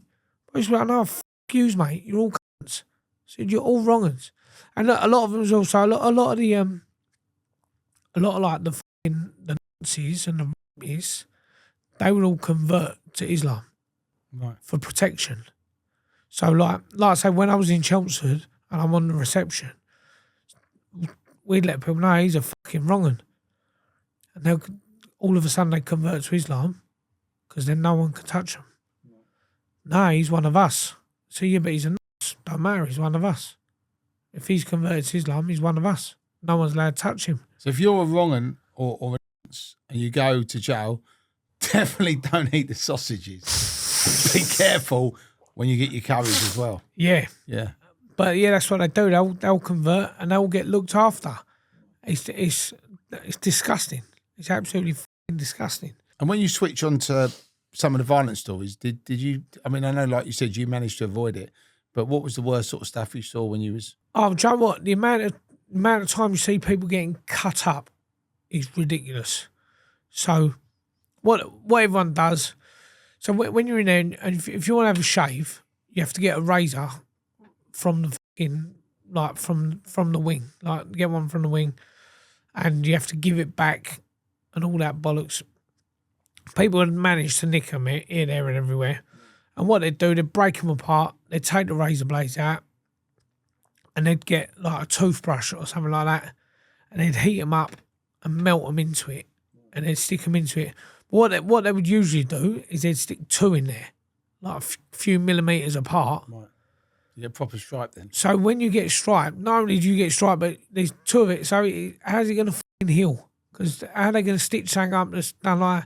And it used to happen all the time. It was fucking, it was madness. One of the Was it all normally over bollocks, or was it? It was all over bollocks. 90% of the time, it was all you disrespecting me, blood, and all that fucking shit. It was all that fucking bullshit talk. They've all got chips on their shoulders. Everyone in Nick, all the normal people and the people who have a laugh just get on. All the dickheads, they're the ones stabbing each other left, right, centre, and it's all I'm this, I'm that, I'm the other, and they'd all just tear the life out of each other and stab each other, cut each other. It's fucking pathetic. One of the maddest ones I've seen, I definitely ain't mentioning the guy's name because I don't want to get him fucking nicked. But one of my good pals, we're in the gym in High Point. Again, I'm the orderly in the gym. And he went, listen, we need to make sure that the screw is not looking over that end of the weights room. I went, all right, sweet. No worries. I said, I'll go and ask him if he wants a cup of tea and all that. All right, sweet. And there's these two geezers who've got a bit of aggro of each other. They're both in the gym. Obviously, everyone knows they'll grow a bit of tension. And so I've gone to screw. So, oh, mate, do you want to have a cup of tea and all that? I'm talking to him. And I've just said, ah! And people screaming and all that. Geezer's fucking bench pressing. Oh, mate, he's just gone up with like a 30 kilo dumbbell, just dropped it straight on his head while he's bench pressing. Him completely. I don't know what's happened to him now. I ain't got look, he didn't die, but he was in a bad way. His head popped open and it was fucking bad. But it happened all the time and stuff like that. It was mad. But it was 90% of the time, it's just the divs doing it. Right. Obviously, in a BCAT or like BCAT local like Chelmsford in CCAT, people ain't really doing long sentences. So people ain't really on all that stuff as much. In High Point, which obviously is CCAT, nicknamed Knife Point, they was pretty ruthless in there. But all the black boys and all the Muslims would terror people to nick their parcels off them. So, like, people will come in and they know they've got a parcel up their arse and they'll hold them down while they stick a spoon up their arse to get it out. That's fucked up. It's fucking mental. Like, it's absolutely mental. But it's the same as in real life. Is that where the term spooning comes from? Do you know what? I don't know. I really don't know, but like, I'm even trying to picture it now, like, a spoon wouldn't go up my Chad. Right. So that must be a bit of false to that, but it was like a well-known thing. On Unit 8 in High Point, when I was on there, people used to get fucking spoons up their arse all the time because they'd come on there and they'd have a parcel, people would know, and they'd just be held down. And no, it was mental. It was absolutely mental. High Point was a bit of a relentless one. Chelmsford weren't as bad, but obviously everyone's coming in Chelmsford, they're coming off the street. I mean, they've just been nicked. They don't know. By the time you get to High Point, you know the system inside out. So everyone's got their feet under the table and having it off. And you know, you mentioned earlier about your brother got put in jail for murder. Yeah. Was this at the same time as when you went to jail? Was this after? So, I'm in jail. I'm in High Point, and my little brother's turned up. What the fuck are you doing here? He'd been nicked. He chinned his bird and chinned her mum. So what are you doing? He went, fucking hell. So his bird, absolute horrible. He used to stab him all the time. Like, she's a disgusting human being. And he had a little kid with him. I went, what are you doing? He went, she's gone and took my kid out shoplifting. I said, what? He went, she's gone out with the pram and she's got caught shoplifting, putting fucking stuff under my son. I said, fucking hell. I said, what happened? He went, I've gone mad at her. He went, she's gone to stab me, so I've just chinned her. He said, her mum's come round at me, so I've chinned her as well. I said, well, fucking fair play. He got a couple of months, something like, I got him enrolled on some course with me, so we spent a lot of the time together while I was in High Point. When it come to like the day where he was going, this was in December, the school went, do you want to walk your brother down to reception and carry his stuff out for him? Yeah, I do. What a touch. Like where I was Jim Audley and all that, like they used to, if you behave yourself and you're sensible, like they're all right, they're not. So when you go and take his help him walking down there, say bye to him and all that. It's all right, sweet. So I'm walking him down to reception. I said, right, you need to listen to me now. What's that? I said, you don't go back to Clacton. I said, what do you mean? So one of my good friends, he's like still one of my best friends now, he'd sorted him out somewhere to live in Chelmsford, got him a flat, fully furnished it, got him a little fucking job to earn shit money, but money, legit money. I said, listen, go there. He sorted it out. I said, do not go back there. I said, because she's going to end up killing you or you're going to end up killing her. He's crying, I'm so sorry, Tom, I've been a shit brother. He never visited me once, never wrote to me, never done fuck all little. And he's like, oh, I'm so sorry, I promise you I'll do it, I'll do whatever you say. I said, listen, my little brother, by the way, most talented boxer I've ever met in my fucking life, like would be a multi-millionaire, like out of this world compared to anyone I've ever met. I was like, listen, do what you got to do, go back there. I said, go out, go and get yourself in a fucking gym, get your nut down, start training, start having some fights. All right, I'll do it. All right, sweet. This was some point in December. And didn't hear nothing from him. And then this lad on the wing one day, I was on, was it Unit 8 in High Point. He turned around and went, Tom, you need to ring home, mate. So what do you mean? It's some black lad from Clacton. He went, you need to ring home. Why? I didn't really, I knew him, say hello to him, but like we weren't close to him, very sweet. He was like, just trust me, ring home, bruv.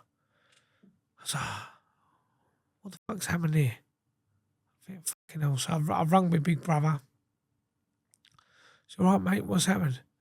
He's hysterical. He's like, fucking Charlie. I said, what?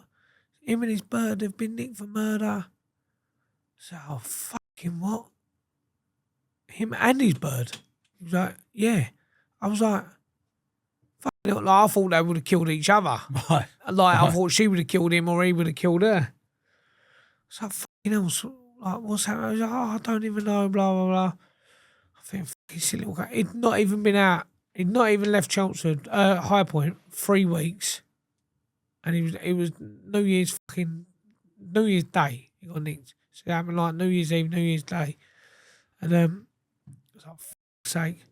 Basically, his bird, the little scumbag, she'd been out at a party. He's at home looking after the kid in bed. She'd stolen something off someone. So this geezer has then followed her back and they're having it out in the street. Right. Someone's knocked on the door. Charlie, quick, come down. She's having a tear up with a bloke. So he's ran out and fucking chinned the geezer or whatever. And as I'm led to believe, like from what I've read from all the court paperwork, because he didn't even appeal it, the silly cunt. So from the court paperwork, the poor kid, bless his heart, has got up and he's walking away. He's on the phone to an ambulance. saying I need ambulance. Like someone just hit me and they've broke my neck or whatever. Now again, like I'm just reading like from what my brother tells me, which is a load of bullshit. 90% of what he says, and like from some of the court paperwork. And he went, "Oh, he got a broken neck or whatever." And he was like, "You ain't gonna be walking down the road with a broken neck." But apparently, what he'd done is he'd actually fractured one of the vertebrae in his neck. Or when he fell.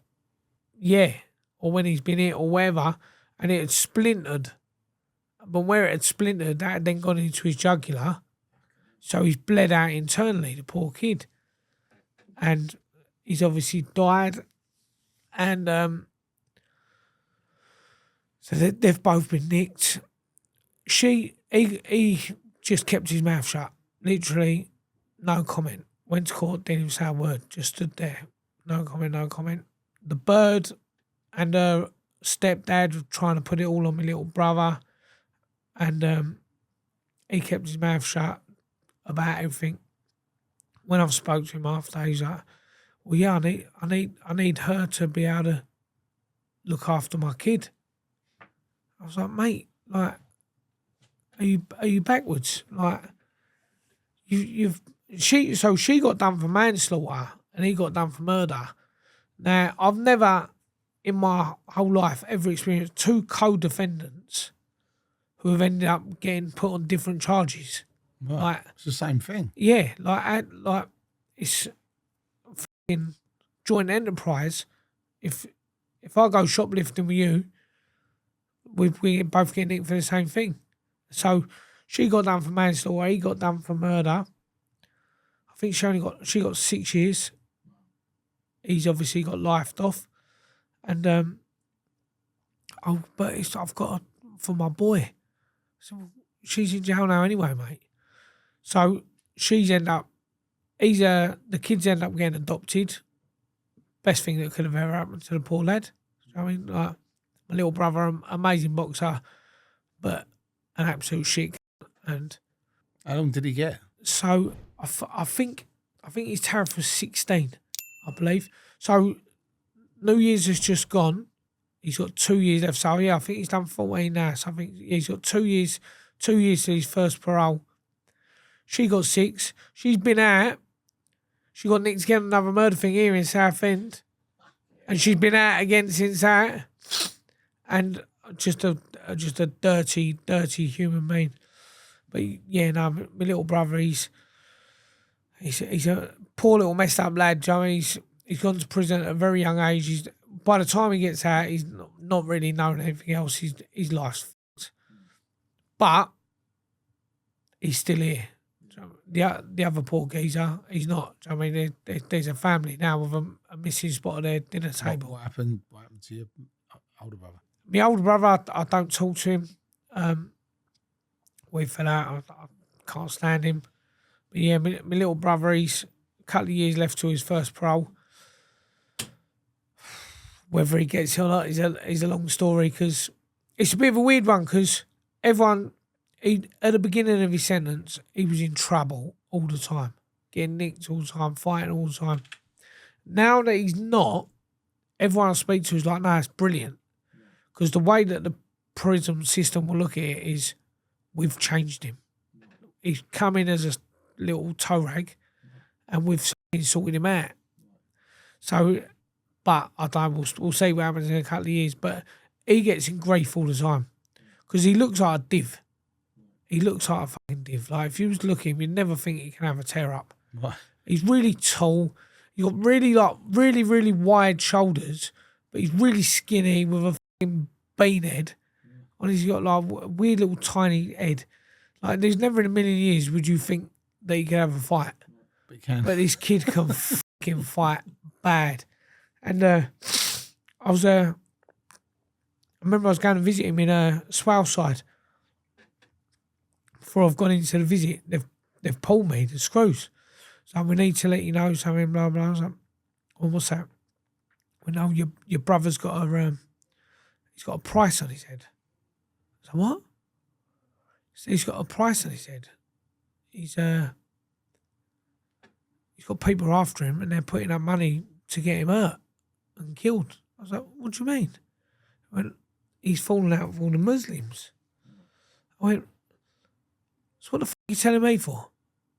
Or we just thought we'd let you know. I said, what the fuck is it good to me? What can I do? So what on earth do you want me to do? So you're telling me this, that, and the other. I said, move him. Put him in a different nick. And he was like, well, I was like, no. Anyway, we've gone on a visit, gone in, and he's got a fucking Mars bar from his shoulder, like down to his wrist. Well, it's not even a scar, like it's a fucking wound. Staples and stitches in it. He's got fucking Mars bars down his face. I was like, what the fuck has happened to you? He's been cut to ribbons. And he's like, every time I speak, he's like, I've chinned this geezer, I've chinned that geezer, I've chinned that geezer. So he goes, yeah, he said, like, he goes, the top Muslim geezers come round to me and went, I've got to stop knocking out the brothers. I said, okay. He goes, so I said, I'm not knocking out the brothers. He said, yeah, you did, you knocked out so-and-so. He went, I'll knock out any cunt. And he went, what? He goes, anyone that fucking gives it, I'm going to chin them. He said, I don't give a fuck if they're Muslim, black, white, brown. I don't care. He said, any cunt that gives it, they're getting chinned. So the geezers turned around and went, do you know what? You've got potential. You should convert. So Charlie's turned around and went, convert. He went, I don't believe in the real God, let alone you're made up. So he fucking stabbed him about 70 times, didn't they? A fucking group of them fucking carved him right up. That was the wrong answer. That's the wrong answer. But yeah, he was a nightmare. Do you know what? I've not heard from him for a few weeks. I speak to him quite regularly. I've not heard from him for a few weeks, which is never a good sign with him, because that probably means he's down the block. He's got nicked, he's chinned someone or something like that. So hopefully I'll hear from him. Or the other thing is he's probably got money, because I'll definitely hear from him when he's skint. Right, okay. Tom, I need some money. Tom, I need some money. And but yeah, I ain't heard from him for a little while. But yeah, he's got a couple of years left till his parole, which it's mad, because his life is going to be fucked. But at the same time, if he does manage to get out, he's still in terms of doing a life sentence, he's still going to be in his 30s. He's going to be like 38 years old. So to be able to get out at 38 years old, he's still realistic. He's still got a chance of having an half decent life. Do you know what I mean? He could still have a family, go and start again. It's a mad old turnout, bless his heart, but yeah, he's a fucking idiot. Because really, no lie, this kid could have been, like, we're talking like Mayweather level. He was that good. He just used to beat everyone without trying. He was a prick. He was an absolute prick. He is one of only two people that I will happily say are my absolute best. I couldn't beat. Like, I'm a decent boxer. I'm a very good boxer. And if I train hard and work my bollocks off, I'll give myself a chance with absolutely anyone. And I've sparred some of the best in the world. My little brother and one other geezer, I don't care how good I am. If they're anywhere near their best, I've just got no chance of beating them, because they're just too good. And it's frustrating, because both of them, the other geezer I'm on about, he's a fucking waste as well. He's not in jail, and I think he's just a fucking fat, lazy It's a shame though, isn't it? Because you get these kids with this like obscene talent, and like, yeah, if it had been a different time or they had the right guidance, they could have been like. It's insane. But this, again, like, the whole boxing world is mad, because realistically, if you've got someone who's fucking talented, they should be grabbed hold of, looked after, paid, and made to be something. But boxing don't work like that. I know so many good people that don't ever amount to nothing because they're not popular. They can't sell a ticket. It doesn't matter if you're good in boxing. It matters if you put bums on seats. But when you see a lot of these people, I mean, they call them showmen, don't they? And I suppose Muhammad Ali started that thing, didn't he, about the trash talk and, you know, the this to that. And then you had Tyson Fury dressed up as Batman. Do you know what I mean? So it is all about the spectacle. Or you do what Jake Paul does, and you have people that love you, people that hate you, and you want them both to come. Do you know what I mean? People that want you to win, people that want you to get beaten up. So. Well, that's Prince Nazim, prime example. My favourite boxer of all time. You ask 10 people, 5 of them are going to love him, 5 of them are going to hate him. All 10 are going to pay to watch. Whether they're watching to make him win or to watching to hope he gets chinned, exactly the same as Jake Paul. I hate the geezer. Did I watch it? Of course I did. I couldn't watch the Tyson one, but I watched the AJ one, but that made me realise that I'm not going to watch any more of his fights. Honestly. But the whole of boxing is like that. It's completely fake. And the border control, British Boxing Border Control is the worst for it. It's so bad. Like you people don't, like, when I speak to people about boxing, they think, oh, you're a professional boxer, so you get paid. No, it don't work like that. So what do you mean? So you have to sell tickets. Yeah, so then what do you get paid? So, well, some people don't get paid nothing. Some people have to pay to fight. And yet they're a professional boxer. So average 4-round opponent, we're talking anything 1,400 to 1,800. Let's say 1,500 quid. 1,500 quid for a 4-round journeyman. Then you have to pay the house fees. You have to pay the promoter to be on the show. Another £1,500. So you got to do bare minimum of $3,000 worth of tickets just to fight. That's not earning anything. Now your manager, your trainer, or anyone, they ain't going to be interested if you're not getting paid. Do you think that's why a lot of people are just fighting on misfits now, because the money's there? 100%. So then, say for instance, you then say you sell $5,000 worth of tickets, which ain't no mean feat. That's not easy. You then get 50% of the profits. You get $1,000 out of that. Then out of that, you have to then pay your manager 25%. So you're left with $750. Then you have to pay your coach 10%. Another $100. So you're left with $650.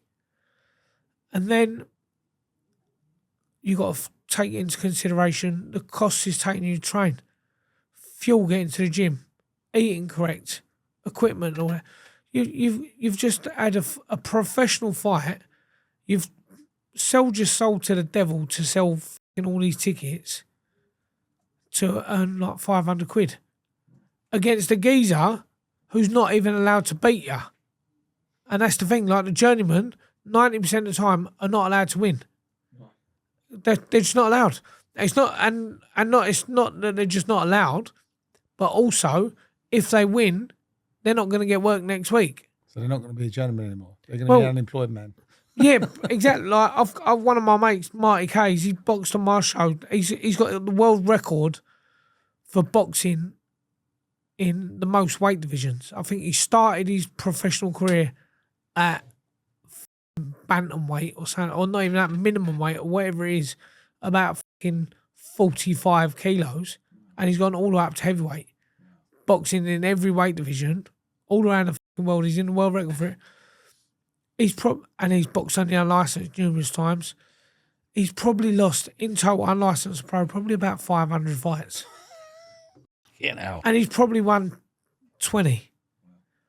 But the reality is he could probably beat 90% of people if he was allowed to.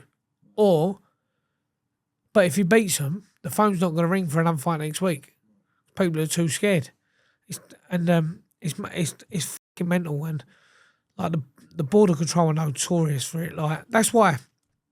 See like when you see like the big fights like the O2 Arena and that, you see them come up on like your betting apps and all that.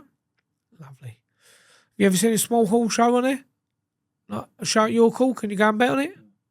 You can't, because they already know who's won. You go to any small hall show around the country and go to bookies and try and put a bet on. You can't, because they already know the results. And it's so corrupt. And like the border control in bed with Boxrec, who's supposed to be the record keeper. But they basically sort of govern Boxrec. Now everyone goes off of Boxrec. Even myself, I use it, even though I know it's a load of bollocks and there's so many inaccuracies on there and it's loads of shit. But everyone uses BoxRec because it's where the easiest accessible information is. But it's a load of shit. And I'll show you some BoxRec. So I took a fighter over to Belgium to fight, and when I was over there, I met up with two Nicaraguans who was living in Spain. Now, on the card, they're under fake names on their on the fights. So they've turned up to the fights and they're Mexicans. They're obviously not, but so they've gone as Mexicans. And I'll show you after on BoxRec. Like, it literally said on one of the fights, it says opponent unknown, because one of the geezers is still on there. So one of the geezers who fought is actually someone who's dead. He's probably had 4 or 5 professional fights since he's died, where other people just use his name. One of the other geezers, Mexican dude, so he's got chinned, whatever. He's got his money fucked off back to wherever he's gone, and then a couple of weeks later, the actual real one who's supposed to be boxing has gone to have a fight in Mexico, and I mean, oh, you can't fight. So what do you mean you can't fight? So, well, you got knocked out. You're under a 28-day suspension. I said, well, what do you mean you got knocked out? All right. You got knocked out in Belgium. He didn't even have a passport. So that one's just been taken off BoxRec and it just says opponent unknown. But the whole thing's so honestly. Do you think that it will ever become uncorrupt, or do you think it's just how it's been and how it's just? No, it's rotten. It's rotten to the core. Like, the border control officials are rotten to the fucking core. Like, I think there's one of them, I think Central Area geezer. I swear I'm sure he'd been nicked for like fucking being a nonce. But the border control cover it up. And the border control, like, they'll get nicked for drink driving and all that. But they're all like holier than thou, and everyone has to do everything by the fucking book. Like, for me, for instance, when I come out of Nick, I've signed with Steve Goodwin as manager. He's gone to border control. They've turned around and said, no, tell him to come back in 2 years. Because he's on prison licence, tell him to come back in 2 years. So their official stance, as I'm led to believe, is you are not allowed to be on any type of licence, probation, anything like that. Now, I know, and I'm not going to say names, so I don't want to fuck them over, but I know numerous people that have boxed while they're on licence, while they're on probation, while they're on that, but my face didn't fit. Right. So, no, come back in a couple of years. I went back in a couple of years, and no, come back once your licence is over. So, I fucked up my life. I wasted all my best years in jail and on licence when I should have been doing good. I could still be an half decent level if I can bother to train, but I fell out of love with it because, like, I love boxing bits, but the professional side of it, especially British Boxing Border Control, I fell out of love with. So whilst I was on licence, so I'm boxing on a subsequent boxing licence. Now, I won the British Masters and the International Masters. Their titles that both used to be on the border control.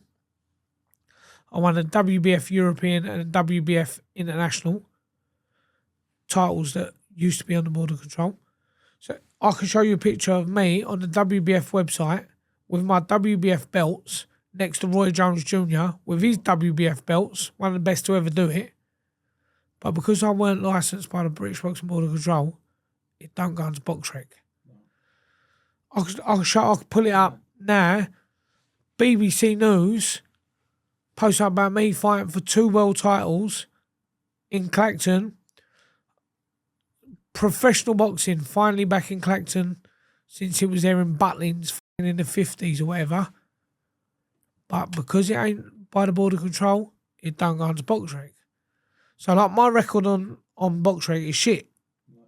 My record overall ain't too bad, and I've won a fair few titles, but it don't go into BoxRec. Like, there's a girl, Eleanor Coulson. If you look her up on BoxRec now, she's not had a professional fight. You then go to the WBA's rankings. The WBA is the oldest governing body in boxing. Like they before WBC, before any of them, they're the first ever one. I think they took over from the American one, whatever. So they're the most original and best title on paper you can win. Ellie Coulson on BoxRec's never had a professional fight. WBA rankings, she's ranked 5th in the world at middleweight, and she's the Oceanic champion, and had like 16 fights. But because it ain't on BoxRec, she can't box on British Box World Control shows over here. Right.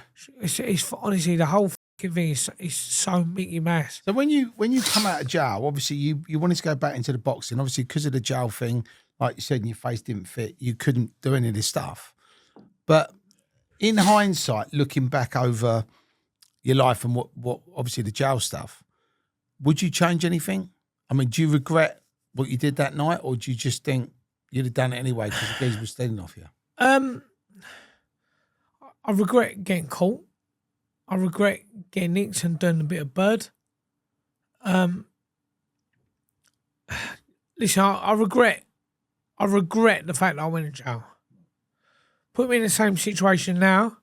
You just sent someone else. And I'll do it in a heartbeat. I would do it in a heartbeat. Fair enough. So another side of the story. So I've got a tattoo on the side of my neck. I can't remember what side it is, but it's fading, so I'm getting it removed. So the kid that he said he was going to shoot me in front of, so I just had this kid before I went to jail. Then her mum, I was just giving her stupid amounts of money whilst I was in jail. Bearing in mind, everyone else gets sent money in jail. I'm sending it out, and I'm sending people around her house, dropping her off, dough and all that. Anyway, day before on her 3rd birthday, she cut the phone call off, wouldn't let me call her and all that. We're going to a big thing. Anyway, so I've got the tattoo on the side of my neck because when we got the statements from the old bill about old matey, no tattoos, scars or distinguishing marks on the white dude. Obviously, the other 3 were black in balaclavas. So I thought, right, brilliant. Rule myself out of the investigation. I'm going to go and get a great big fucking tattoo. So that's what I've done. If I go and get a great big tattoo somewhere visible, then that rules me out of the investigation. Obviously, he changed his statement, so it didn't mean shit. So I've then got this tattoo. Then when the kid's mum's then stopped me seeing the kid, I've then started to take her to court and all that. We're due to go to court. And I'm dealing with all these different organisations, CAS and social services and all that to go to the court thing. But I think the ruling is if you're a dad, you're on a birth certificate, you've got what they call 50-50 parental responsibility. And part of that is, so like for instance, I can't take my kids to another country without their mum knowing. She can't go and put them in a different school without me knowing. She can't change their names without consulting me because I'm their dad on their birth certificate.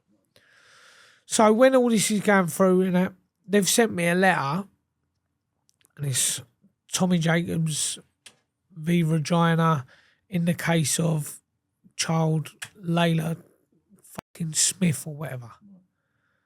And I thought, blinding. They're fucked up. I thought they've changed the kid's name. So they're trying to stop me seeing this kid. I thought they've changed it. Brilliant.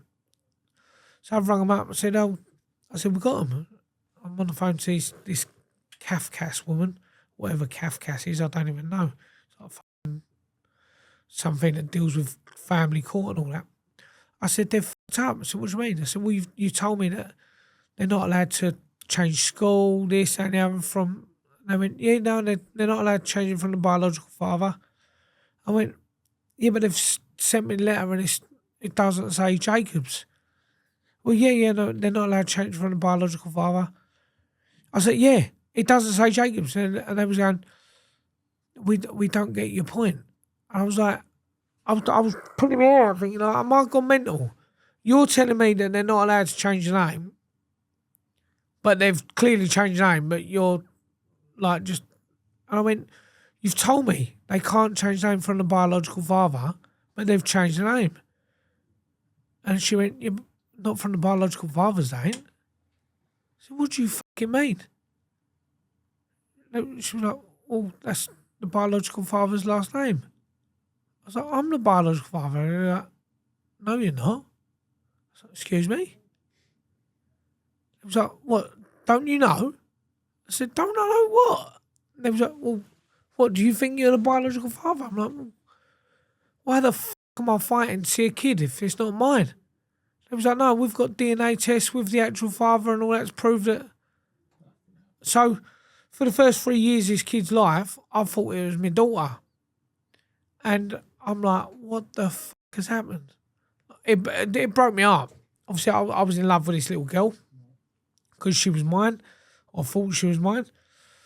Turns out she fucking wasn't. Obviously, a few years later, once my little girl was born, my first little girl, my actual little girl, as soon as she was born, You get a DNA test straight away. no, I didn't Just need. in case. I didn't need to. I knew instantly. Oh, well, you can tell. I think Like, when you look at your kids, can't you? Do you know what? It weren't even, like the love I had, the love I got for my daughters, is different levels to that. And I was like, I must have known instinctively. I must have known. I don't know You how. haven't gone to Joe. You could have gone on the Jeremy Cole show, couldn't you? DNA test. Do you know what the worst thing is? Obviously, I got the tattoo on the side of my neck. At the time when I got the tattoo, no one had tattoos on the neck. And everyone, oh, that's nice. It was quite a fashionable thing. A couple of years later, every on Jeremy Cole's got a tattoo on the side of the neck. I absolutely hate tattoos. I hate them. I never ever wanted one. I always said I'll never get a tattoo. But because his statement said no tattoo scars, distinguished marks, Have one done. I went and got one done to rule me out. It didn't. And then I've just got some random fucking kid written on the side of my neck. So You've had some fucking crazy shit. I have to keep going through fucking removal things and getting my neck all burnt with a laser. It's fucking horrible. Honestly, it's insane. Like, it's mad. That's what I mean. There's so many twists and turns in the stories. And like, you know what you should do though? I reckon you should definitely write a book, mate. Well, it's such a mad, like, no, I mean, listening to you today and hearing, I know we've only covered probably 30%, yeah, right? But it's so fucking crazy. And like you said, you just couldn't make it up, some of it. You just be like, oh, that's a great story. How did you come up with that? And it's like, no, that's fucking what happens. Do you know what? That is the thing as well. Like, when I tell people some of the stuff, they go, what? Oh my God, what made you think? I was like, I didn't think of it. It happened. It's like that bird I said to you about who's now training at my gym, was in the film with you, and she's got her own films coming out. I'll show you that after. I can't show it publicly. I posted something up, and she's like, take that fucking down there. You're going to fuck with it. I was like, right, sorry.